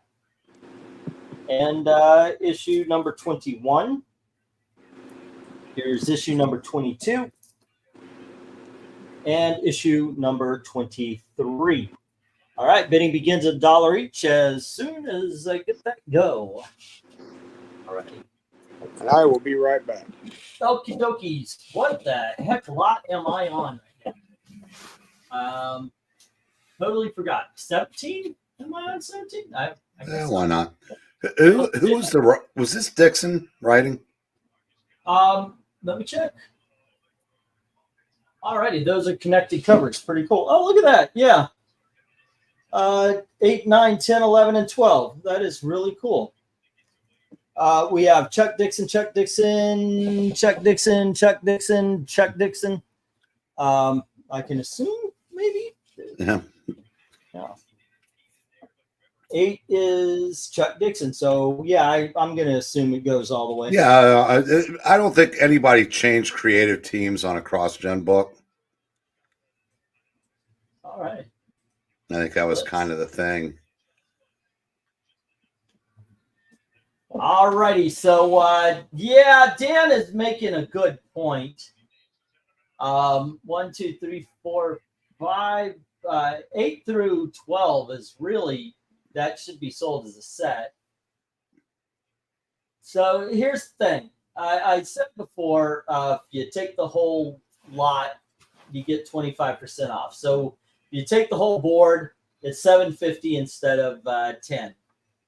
So let's say the top row would be 5. I'll go.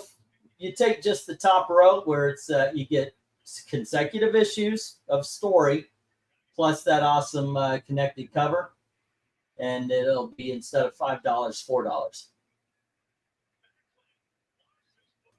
right. And I'm going to only sell it that way.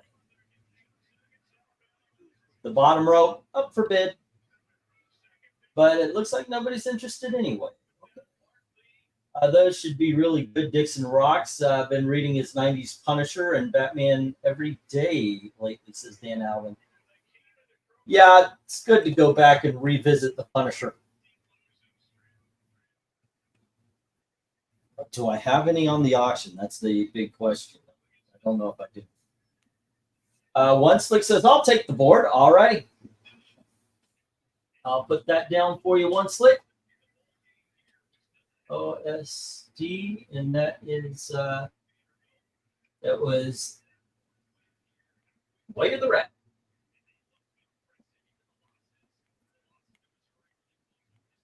And let's see, it was at 11:13, so at 11:14, it's his. And I'll take Kirby Genesis, says Austin. All right, cool, cool, cool.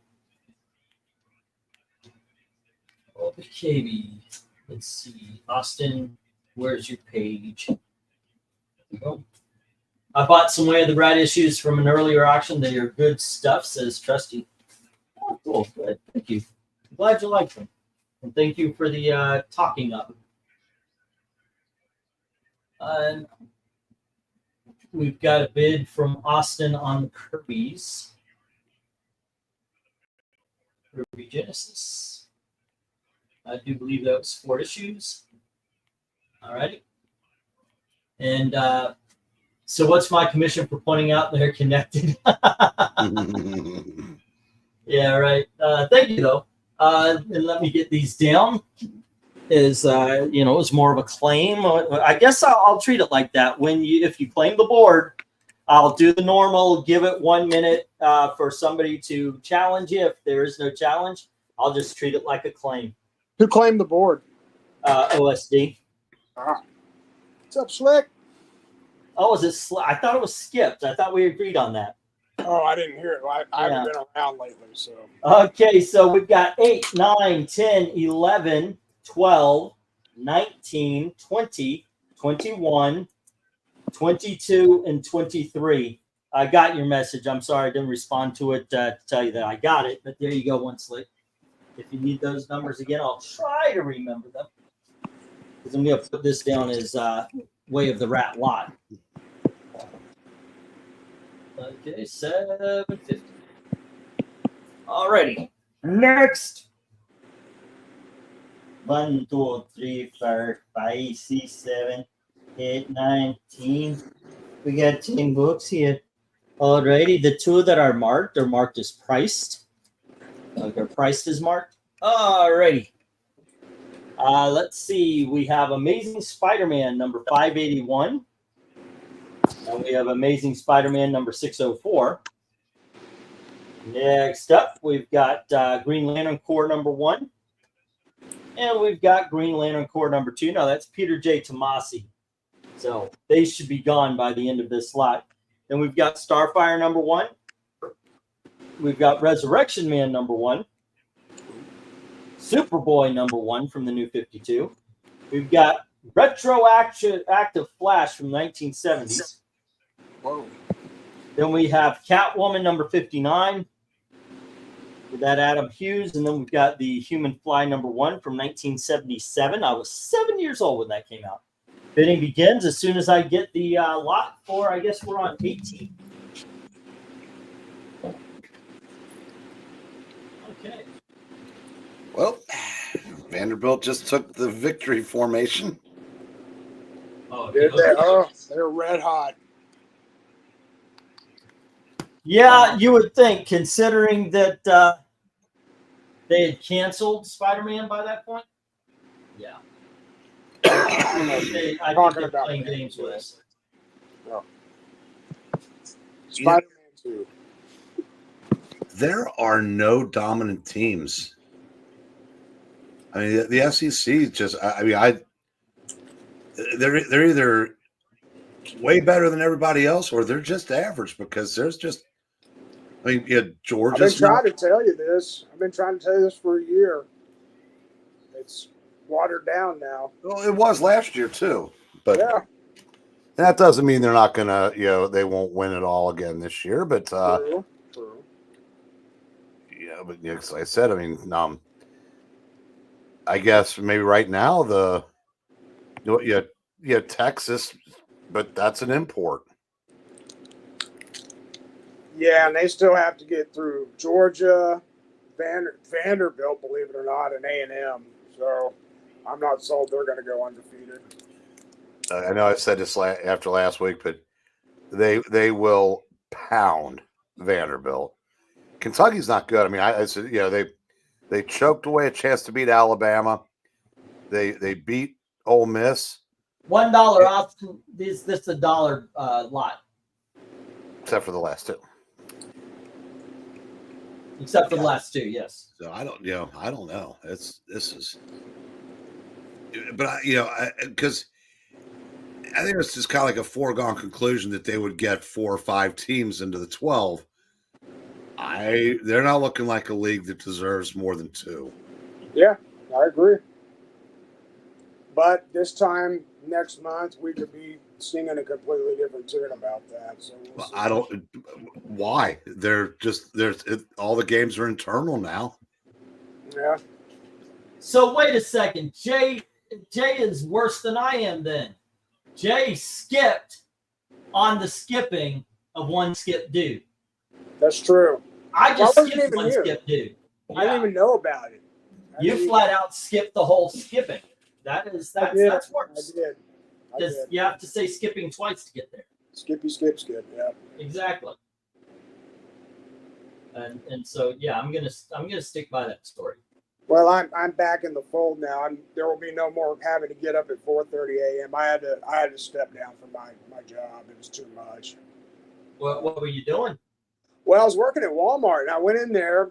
I just wanted just a part-time job for something to do and make a little extra money. And I'm not tooting my own horn, I promise here, but I got really good really fast because I worked retail before, and I learned really quick. So I guess they took that as ambition, and they started loading me up with hours. And I was doing general merchandise there, and I'm sure your wife knows general merchandise is manual labor.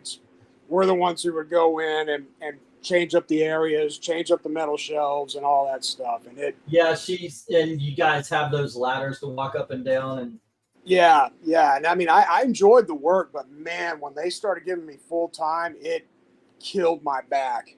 So yep, Gail's had to talk to him because they got onto her. She fell, and so she was kind of resting herself after the fall. And they told her if you have the whole bit about don't sit down and all that shit. I just hurt myself. You'd probably have it on camera. I told her report that shit. Yeah, they should. They're not supposed to know. Yeah, they totally broke protocol doing that. I haven't been there nearly as long as she has, obviously, but I remember the videos and what they taught us in training. That completely goes against company protocol. She could have gotten them in trouble big time. Well, what about filming her falling and? Both, by filming her falling and then like treating her like crap afterwards, not letting her sit down. Yeah, that's totally against company MO. Well, they should have called her into the office so she could fill paperwork on the accident just in case something came up. Yes. That should have been it. Yep.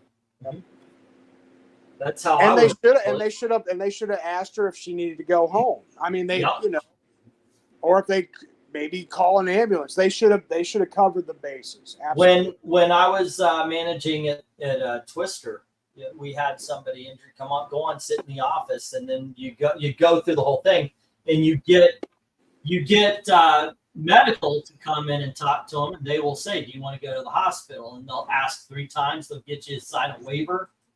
You know, they wanted to take you, but you said no. So this is what we're doing. All righty. Jim says a buck on G, which is the Superboy. All right.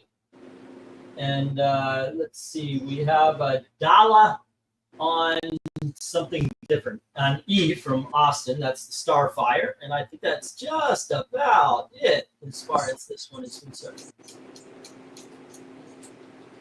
All right. Now we are going to move on. The rest are going to hit the rejects. But for now, we get a stop. Oh, edit. Not really. Okay. Let's go with that.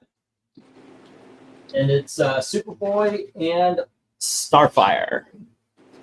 They got the love. And I do believe next one is the last. If you guys want, I'll go through the books again for those of you who arrived late. All righty.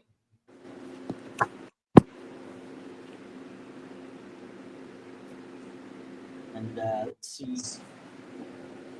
Zoinks and away.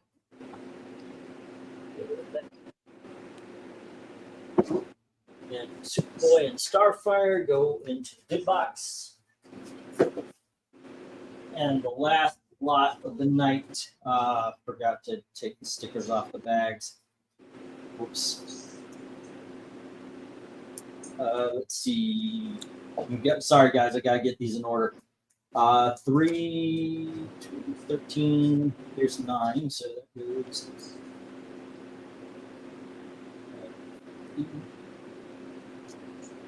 Shit. Sperm sickles. I've forgotten about it already. Say what? Oh, Boyd reminded us of the theme of the night. Sperm sickles.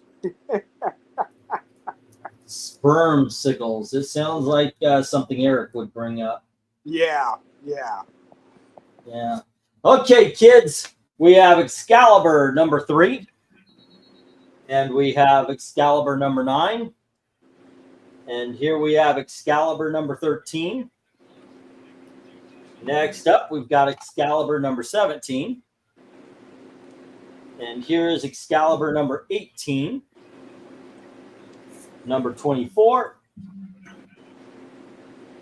Number 50. And then we have Korak, son of Tarzan. And this is issue something or other. And we have Brotherhood of the Spears, or Brothers of the Spear. And finally, we've got Way of the Rat, number 24. Oh, my gosh. Isn't that where it left off on that last slot one, Slick Dude? Yes, it was. Okay, cool. All right, let me get the go for the last slot of the night. I think I'm just going to say 20 because I have no idea what we're on. And hello to RDB. It's nice to see that you have my Brothers of the Spear. Yes. Yes, it is. You know what I was thinking, Jay? What's up? That Texas, Oklahoma, that's one of the great all-time SEC rivalries. And we didn't live up to it today. No, not even close. It was always pretty much a banger in the Big 12, but watch it suck for year in and year out now. I'm sorry, I said, Nebraska, Rutgers, Big 10 toe. I'll never get used to those. No. Cheapo Comics, England team filed a workers' comp for injuries sustained under a bridge. A locked jaw is painful for the customer. It should be treated very quickly.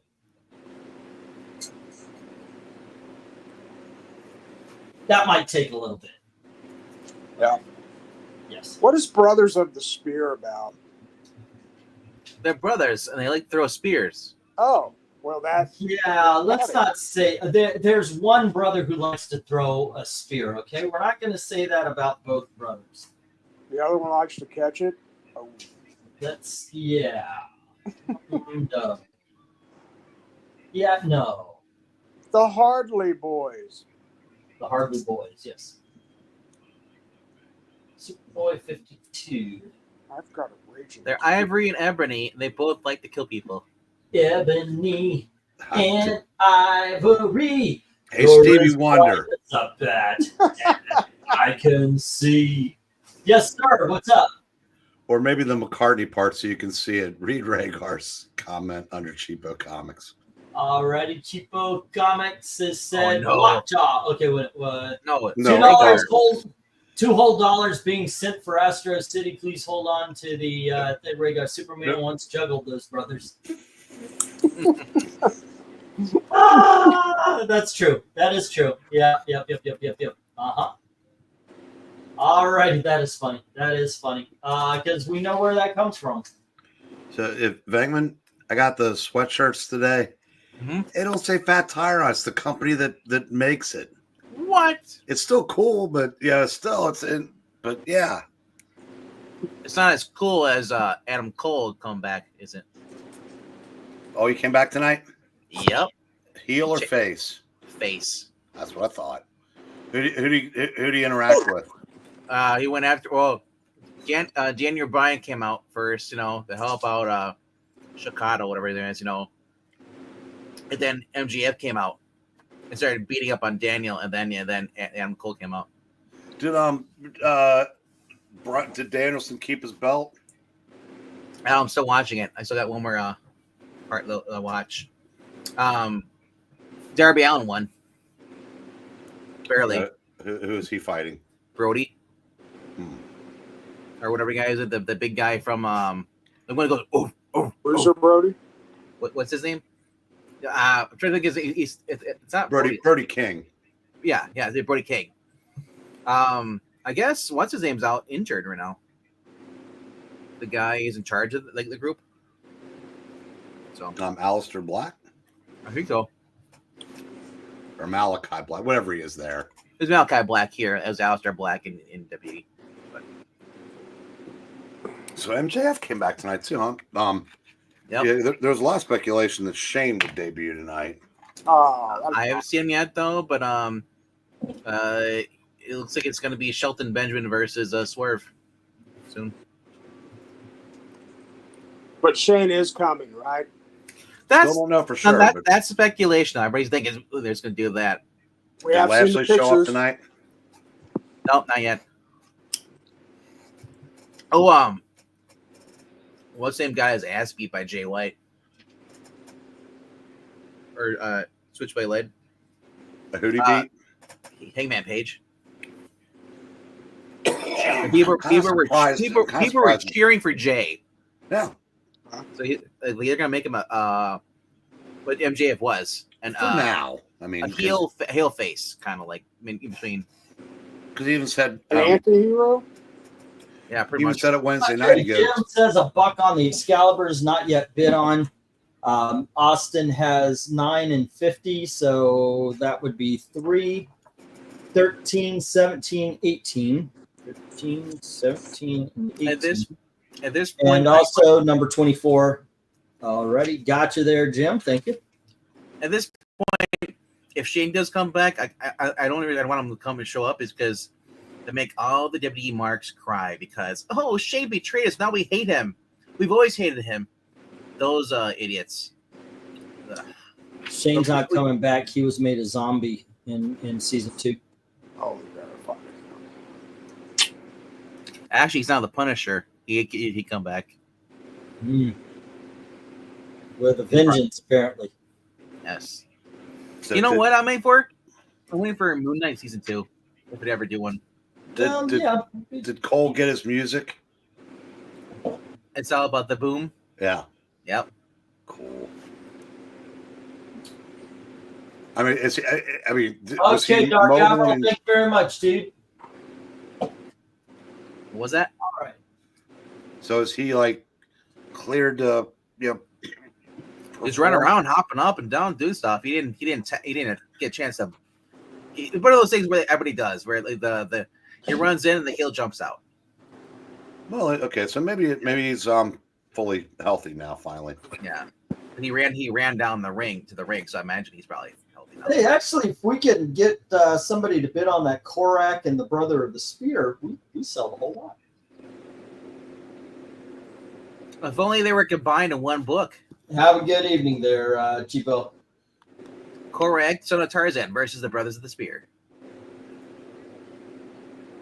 That would have been a much better title. Yep. Kidduckies, yeah. Stop. All I know is that guy, he's dead. The guy on the Tarzan book. There's no way he's walking away at all from that. And the Excaliburs are taken, and so is The Way of the Rat by Austin P., who got issues number 9 and 50. Oh, it must be the prologue to Ninja Turtles, The Way of the Rat. And then we have the other Excaliburs going to Jim. And we have The Way of the Rat going to One Slick Dude. That's what that is. That's Glinzer put $1 in H&I. Okie dokie. Everything's taken. Cool. The Way of the Rack? Yeah, that'd be a much better title. that should be the subtitle for a Power Girl series. The Way of the Rack. Power Girl starring what's her name? The blonde with the big cans everybody loves nowadays. How about they just get the blonde that they age up and they call it Rainbow Packers? What is her name? Sydney What is Sweeney. that girl? Sydney Sweeney, yeah. I was talking about the girl from Power Pack. Rainbow Bright or something. That works too. Okay, so we had Austin, and he has Excalibur 9 and 50. Okay. Oh man. I'm at 75. I'm gonna go shoot you that money. Alrighty. And I'm gonna go and take off too. I'm about to turn in, but I had a lot of fun. I'll see you guys later. Well, thanks for hanging out, man. Yeah, thanks for coming on, Jay. Sure. Thanks for not reading with us, Jay.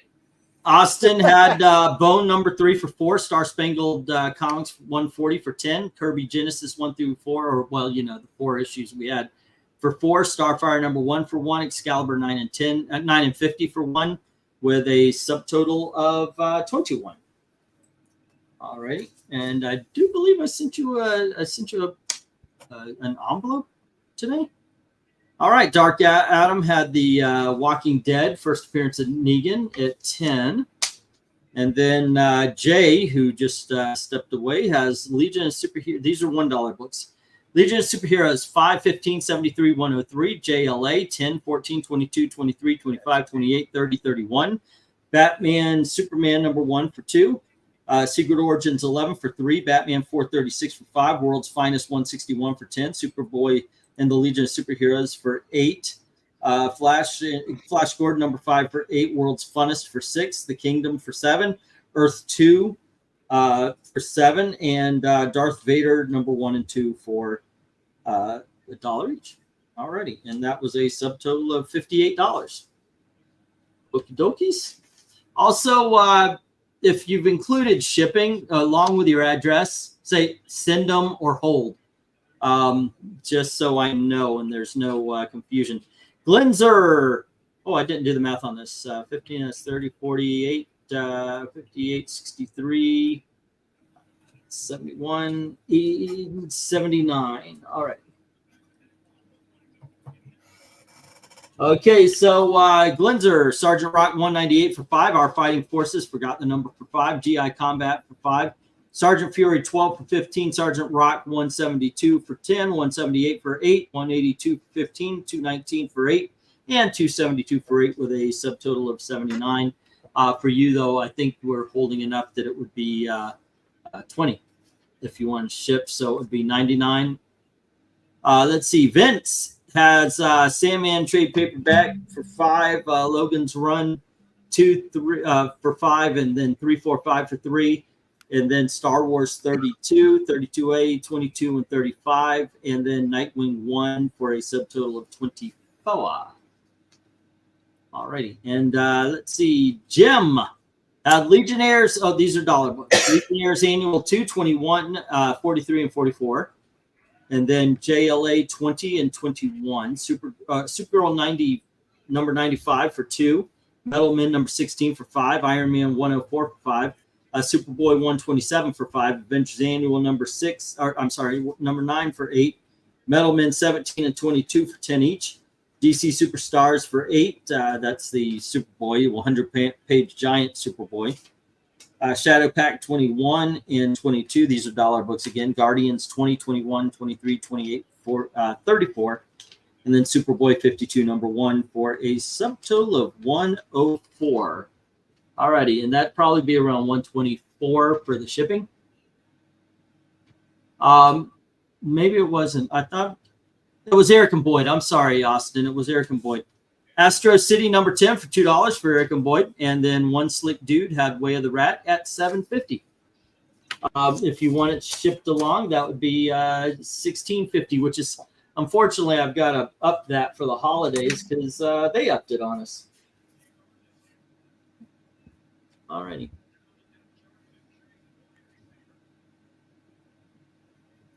And we had the 2 Excaliburs.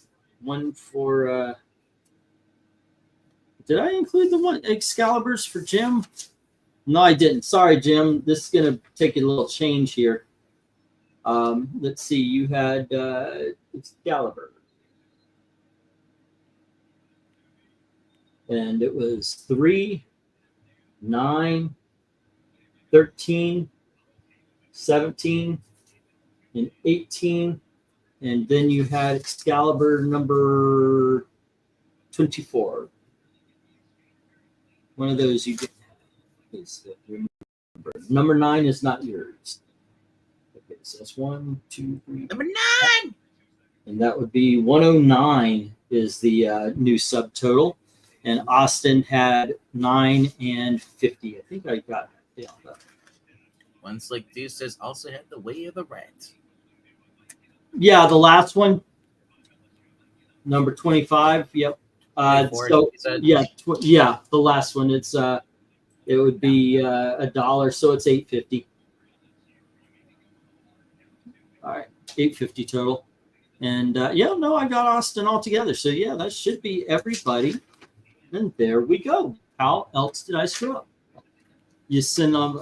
Okay, I got worried there. Also had the Way of the Rat for 24. Speaking of, is my Dan Slott She-Hulk trade I bought in my hold.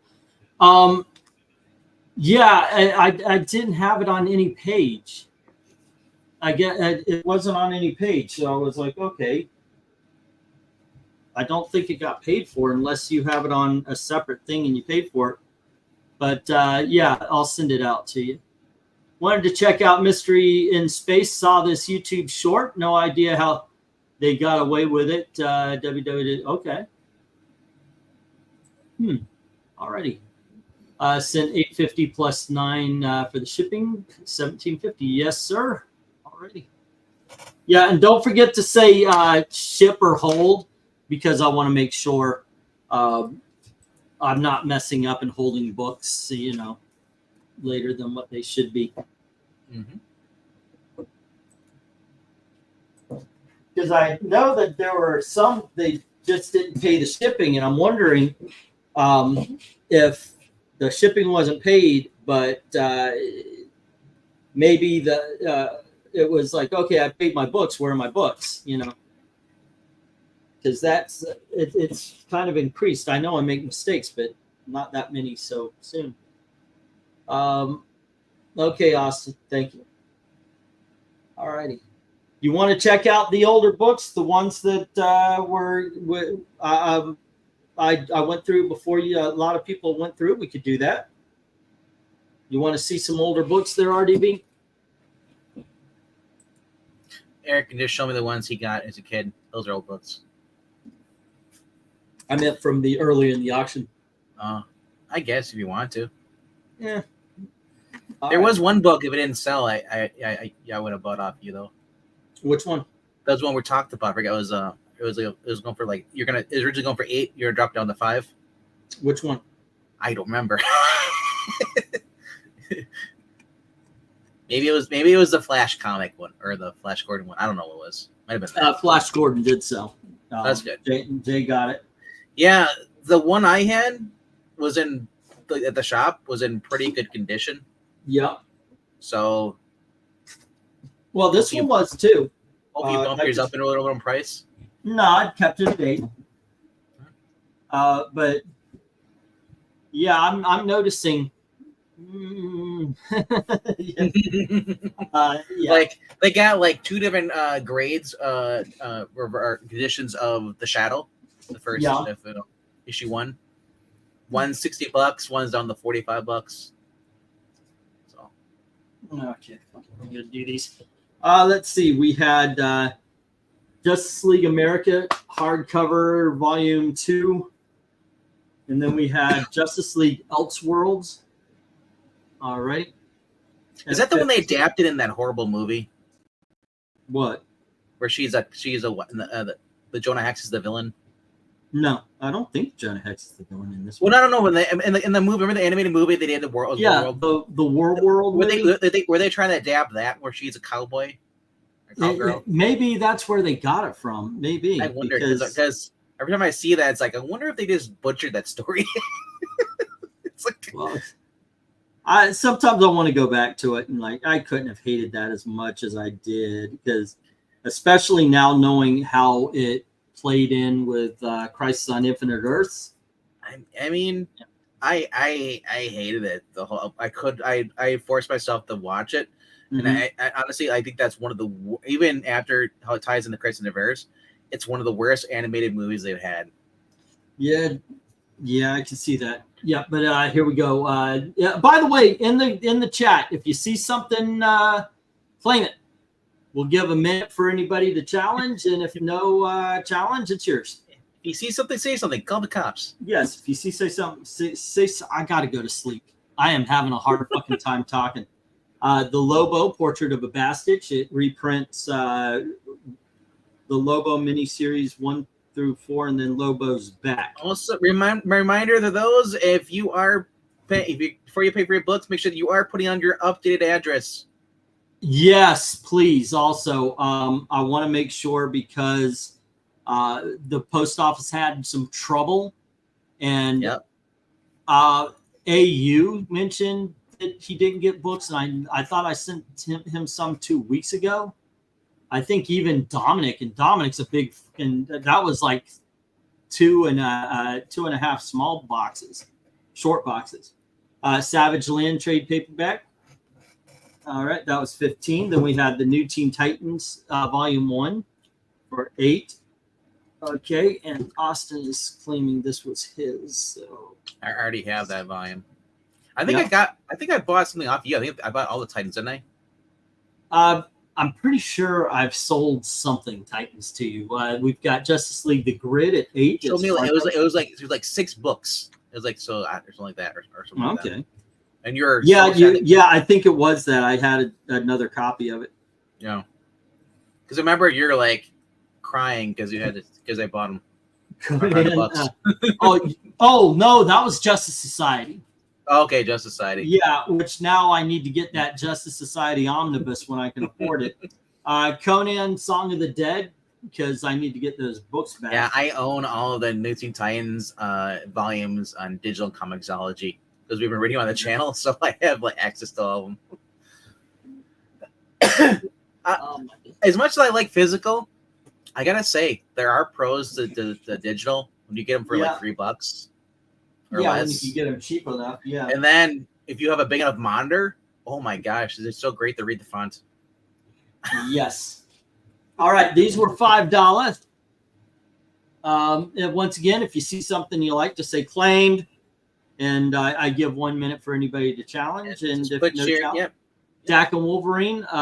This is collecting Wolverine, Dark Wolverine 90 and Dak and Dark Wolverine 1 through 4 by Daniel Way and Marjorie Liu. Wait, Glenn, do you like that movie Twist of Fate? I feel bad for you. I love that one, by the way. I like the song. And then we have Archie's and Other Stories, including Jughead the Hunger and the Archie's Band Origin. Iron Man 2020 with Walt Simonson, except no substitutes. Once again, these are $5. Eric, you there? No, he is not. Oh, damn it. Trade paperback. You pronounced the name right. No, I didn't. I said Simonson. Wildcats, Volume 1, 1 through 4, plus you get the comic book in the bag there. It's like, and then we've got Harbinger.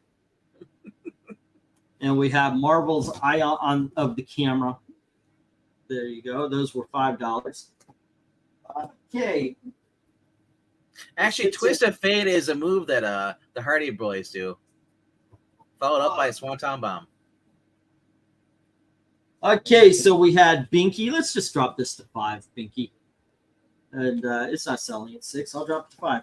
And we have the Tomb of Dracula facsimile. And we have giant size Daredevil. That's issue number 1.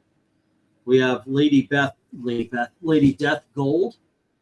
All right. That's for those who haven't seen it, just pause it real quick and you can see it for half a second. What? Because you throw up the books and you're on an angle, so you can't even see the book most of the time. You're throwing up your own books, and then you pull them down so fast. Austin, no, this is the book. I put it aside, dude. Yep. Did somebody say I'm going too quick? I'm just saying for me. I say because this represents the entire series, $75. Yeah. That's actually about $2.50 an issue. Here is issue number 1. If all you need is issue number 1, it's 10. And then we have Marvel Tales number 3, collecting Amazing Spider-Man number 3, Journey into Mystery number 84, Strange Tales number 101, and Ant-Man number 38. And it's actually pretty good condition. Like Glinzer said, hold the book up for a 3 count. Go 1, 2, 3. Gotcha. Because this is at 15. My biggest issue is you're starting to show them the book sideways, so we had no idea what the heck. So I was like, yeah, okay. Like that was worse. This is Young Love number 51. Put me down for Young Love, buddy. All right, that was a $15 book, yeah. That's all right. I'm okay. All right. Okay. Well, I want to make sure, Alrighty. RDV. Love, especially Young Love, is priceless. Oh, okay. Then it's 150. and getting Eric's attention is it's impossible. Once he mutes, Did you have anything other than this one? I paid for my books, so I haven't got anything today. No. I mean, okay, you didn't have anything today. I wanted because I didn't want to have one of those hunts for a page that didn't exist. Alrighty. Yeah. Oh, was there ever an old comic love? I do want to point out what looks like the spine creature. That's okay. I got magic marker. Okay, just want to make sure. I like it when it bleeds right through the other page. Of course. Was there ever old love comic? So we have Mystery in Space number 107. There was. It was called Amazing Spider-Man. They had Aunt May and Doc Ock getting married. These were $10 books. Mystery in Space, now 107, and here's 108 and 109. Go checks. And 110. I wonder if Ron has these. Okay, see, it's 107, 108, 109, and 110 of House. Hey, they're actually in order too. Nice. Mystery in Space. And then we had House of Secrets. And this is issue number 76, starring Eclipso. I was going to say, it kind of looks like Eclipso on the right, but I have no idea who the other two are. All right, we're back to $5 books with Punisher's, Spider-Man, Punisher, and Sabretooth. And then we had... Claim Eye on Camera, number 5. Claim Eye on Camera. Already, Eye on Camera. That is Eye on Camera. Yeah, it's a trade paperback. Oh, okay. Glinzy says, I thought somebody bought that House of Secrets. No, I didn't I have no idea. So, nope. Nobody. I remember nobody bought the top row. It's the bottom row. Vincent says, lagging, let me speed up. Oh, okay, we'll let you. You're fine on my end. Yeah, sure. Go on ahead. I'm cool. We don't have so much more to go, but I will Don't worry. Anybody, no one's really like claiming anything. You're the only one. Yeah. So that unfortunately has happened. Oof. All right. You guys gonna rain it all today? Say again? Getting rain it all today? No. It's nice. We had like this torrential downpours here today. Oh. All day. And then it's supposed to rain tomorrow, and then there's more chances. It's October. You know, this is what I grew up with, man. You start to get cold, and then it's like by the time Halloween comes around, you have a winter coat on. Who are you? I'm Batman with a winter coat. Yeah, that Gail mentioned that too. I got this beautiful costume, and then we had to cover it with a big heavy coat. Yeah. I'm Batman on Arctic Quest. Yeah, you incorporate it. Right. That would make it good. Yeah. Are you here yet, Vincent? All right. I'm gonna go. I'll go a little bit slower showing these off, I guess. These were the $5. We had the Witchblade 500 with the certificate. Ooh. So there we go. I saw a Witchblade early one up in my shop. And then we have She-Hulk number 14 with Man-Wolf and Hellcat. How many volumes of what's it called? Witchblade is there? There's the original run, and I thought this is the second volume, the new one, right? I don't know about it. Or no, it's probably the third one. Issue number 17 of She-Hulk. And then the Green Lantern 80th anniversary special. Ooh, Utah. And we have Avengers number 183. So, like in Utah, is that all? Is like small towns and a lot of farmland, or is it like just like Wyoming, where it's just like a dust bowl? I think the Dust Bowl sounds pretty accurate. I don't know though. How much was She-Hulk? Says Vincent. Oh, $5 each for the issue. What was it, 14 and 17 or something like that? I was on $5. Yeah, it's issue number 14. Once again, the Man-Wolf cover with Hellcat, and then what is his name? Elephant Man, Elephant, and yep, that was 17. You want me to put a claim on it for you? Yep. He just said claim both. All right. Where is his page? Wake up in the morning and I raise my weary head. Wake up, little Anglety, wake up. Got an old foot coat for a pillow, and the earth was last night's bed.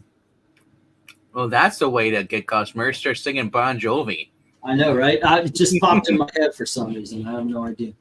Maybe I'll just say it's the old coat part. When it comes to Bon Jovi, those songs fit for the movie because the movie was good. The movie was good. I like that one. Alrighty, and Vince, what else? He wanted the She-Hulks, right? In Eye of the Camera. She-Hulks. Have a good night, Mr. Hare. 14 and 17, and then it was Eye on the Camera. And so it was 5, 5, and 5. All right. And to the 13 people watching, hello. Tomorrow night, at 8 p.m. Eastern. Actually, no, 7 p.m. Eastern. We're over at Extreme Movie Show. We are reviewing the 1941, The Wolfman. So if you have seen that and just want to hang out and just talk about monster movies, Universal classic monster movies, check out the live stream. I'll be joined by Professor Pixel and Robzilla. Yeah, somebody's smoking pot again. I hate that shit. It fills the entire fucking apartment. I don't smoke pot. I think it smells like shit. And yet here I am sucking it in because you got a small child on this side, you got a baby on this side. Somebody is smoking so much fucking pot, it's filling my kitchen and my living room up. Well, you're not getting hungry yet, are you? No. That's not the good kind then. Dang it. Alrighty, we got Batman Spawn, War Devil, and then we have Justice League. It turns into Justice League International. That's number 1. Number 3 of Zangar, The Jungle Adventures of Zangar. And then we've got Boy Commandos number 1 from the 1970s. And then we have Fantastic Four number 268.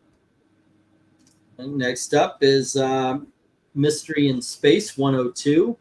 This one's kind of rough. Like the cover's really trying to stay on there. All right, Vincent says Xantar. All right. Also, that Mystery in Space, it's missing the Go-Go checks, so it sucks. The other ones had Go-Go checks. What happened here? It's like, just like, yeah, we can't even afford to do the Go-Go checks anymore. Okay, and let's see. We had Ms. Marvel, number 21. Nice. The Town of Iguanas. She in Dinosaur City. And we had, then I showed off the Mystery in Space, right? Yep. And the Fantastic Four, I showed off all that stuff. Let me put it over here. Yep. And then for 3, we have The Adventures into the Unknown. Alrighty. It is very much a reader copy. There's a couple of it's one of those stories. The guy's haunted by the guy he betrayed. Betrayed. Alrighty.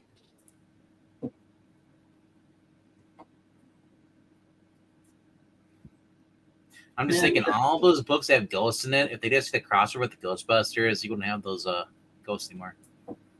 Heroes for Hunger, the DC We Are the World. And let's see, did I put these in? Yeah. Secret Origins number 46. It's Secret Origins of the Clubhouses, plus it's the first appearance of Arm Fall Off Boy. We've got the first issue previewing all of the Ghost Machine titles. And we have The Amazing Spider-Girl, issue number 2. Cool. And we have The Amazing Spider-Girl number 17. The Amazing Spider-Girl number 20.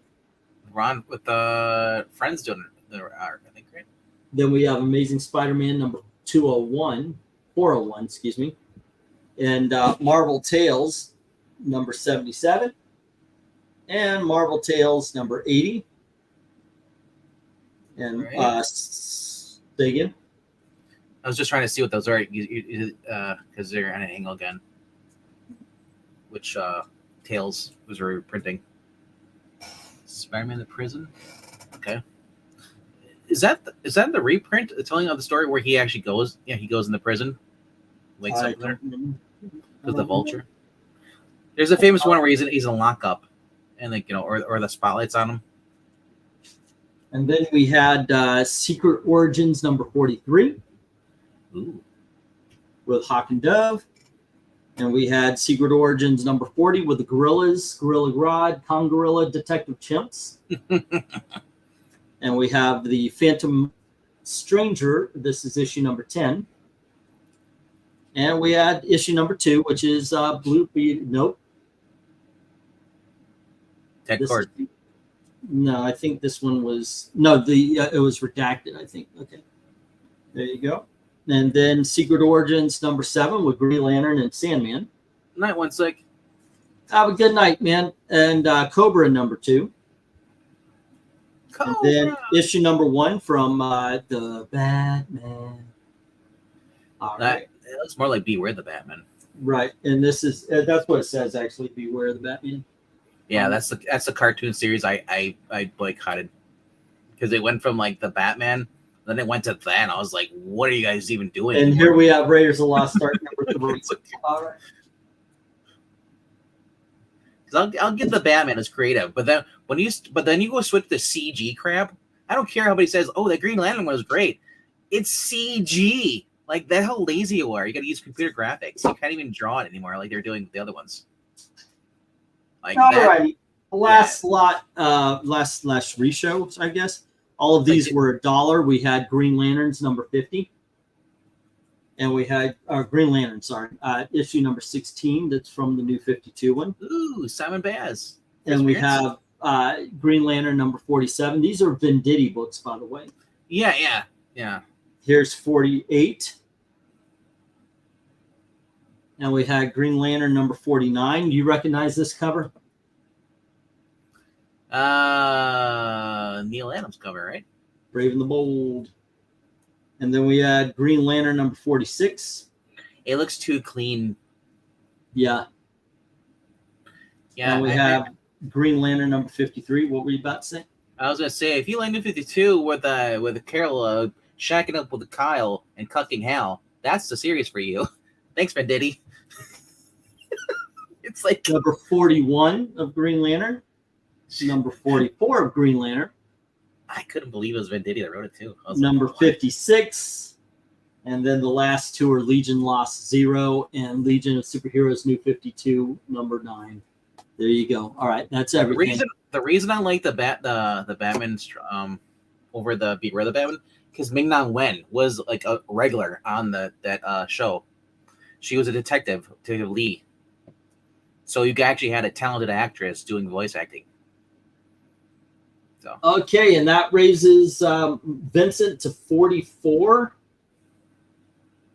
Alrighty, and that would be 1, 2, 3. I guess that would be 1, 2.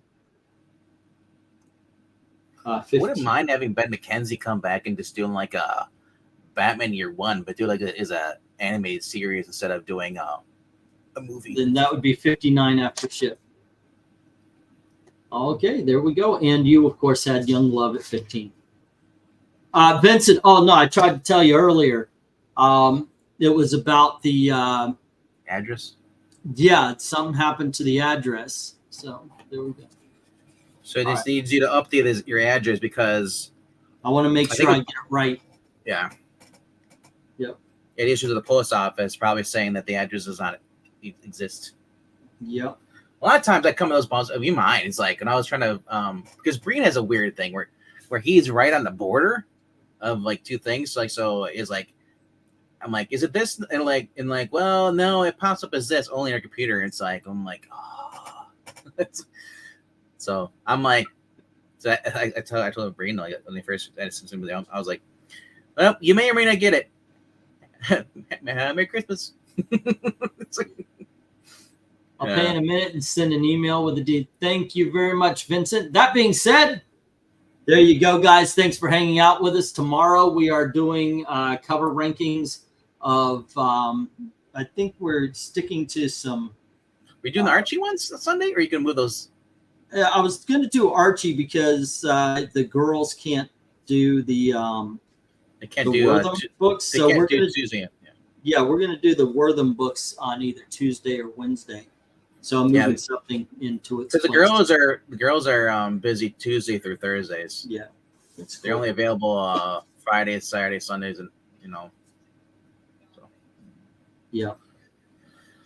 Anyway, I got to go because I am crashing out here. I actually fell asleep a little bit when you guys were talking. I leaned back in the chair and I actually zonked. So thank you very much for another successful auction. Don't forget to show up tomorrow at 10:30 for the cover rankings.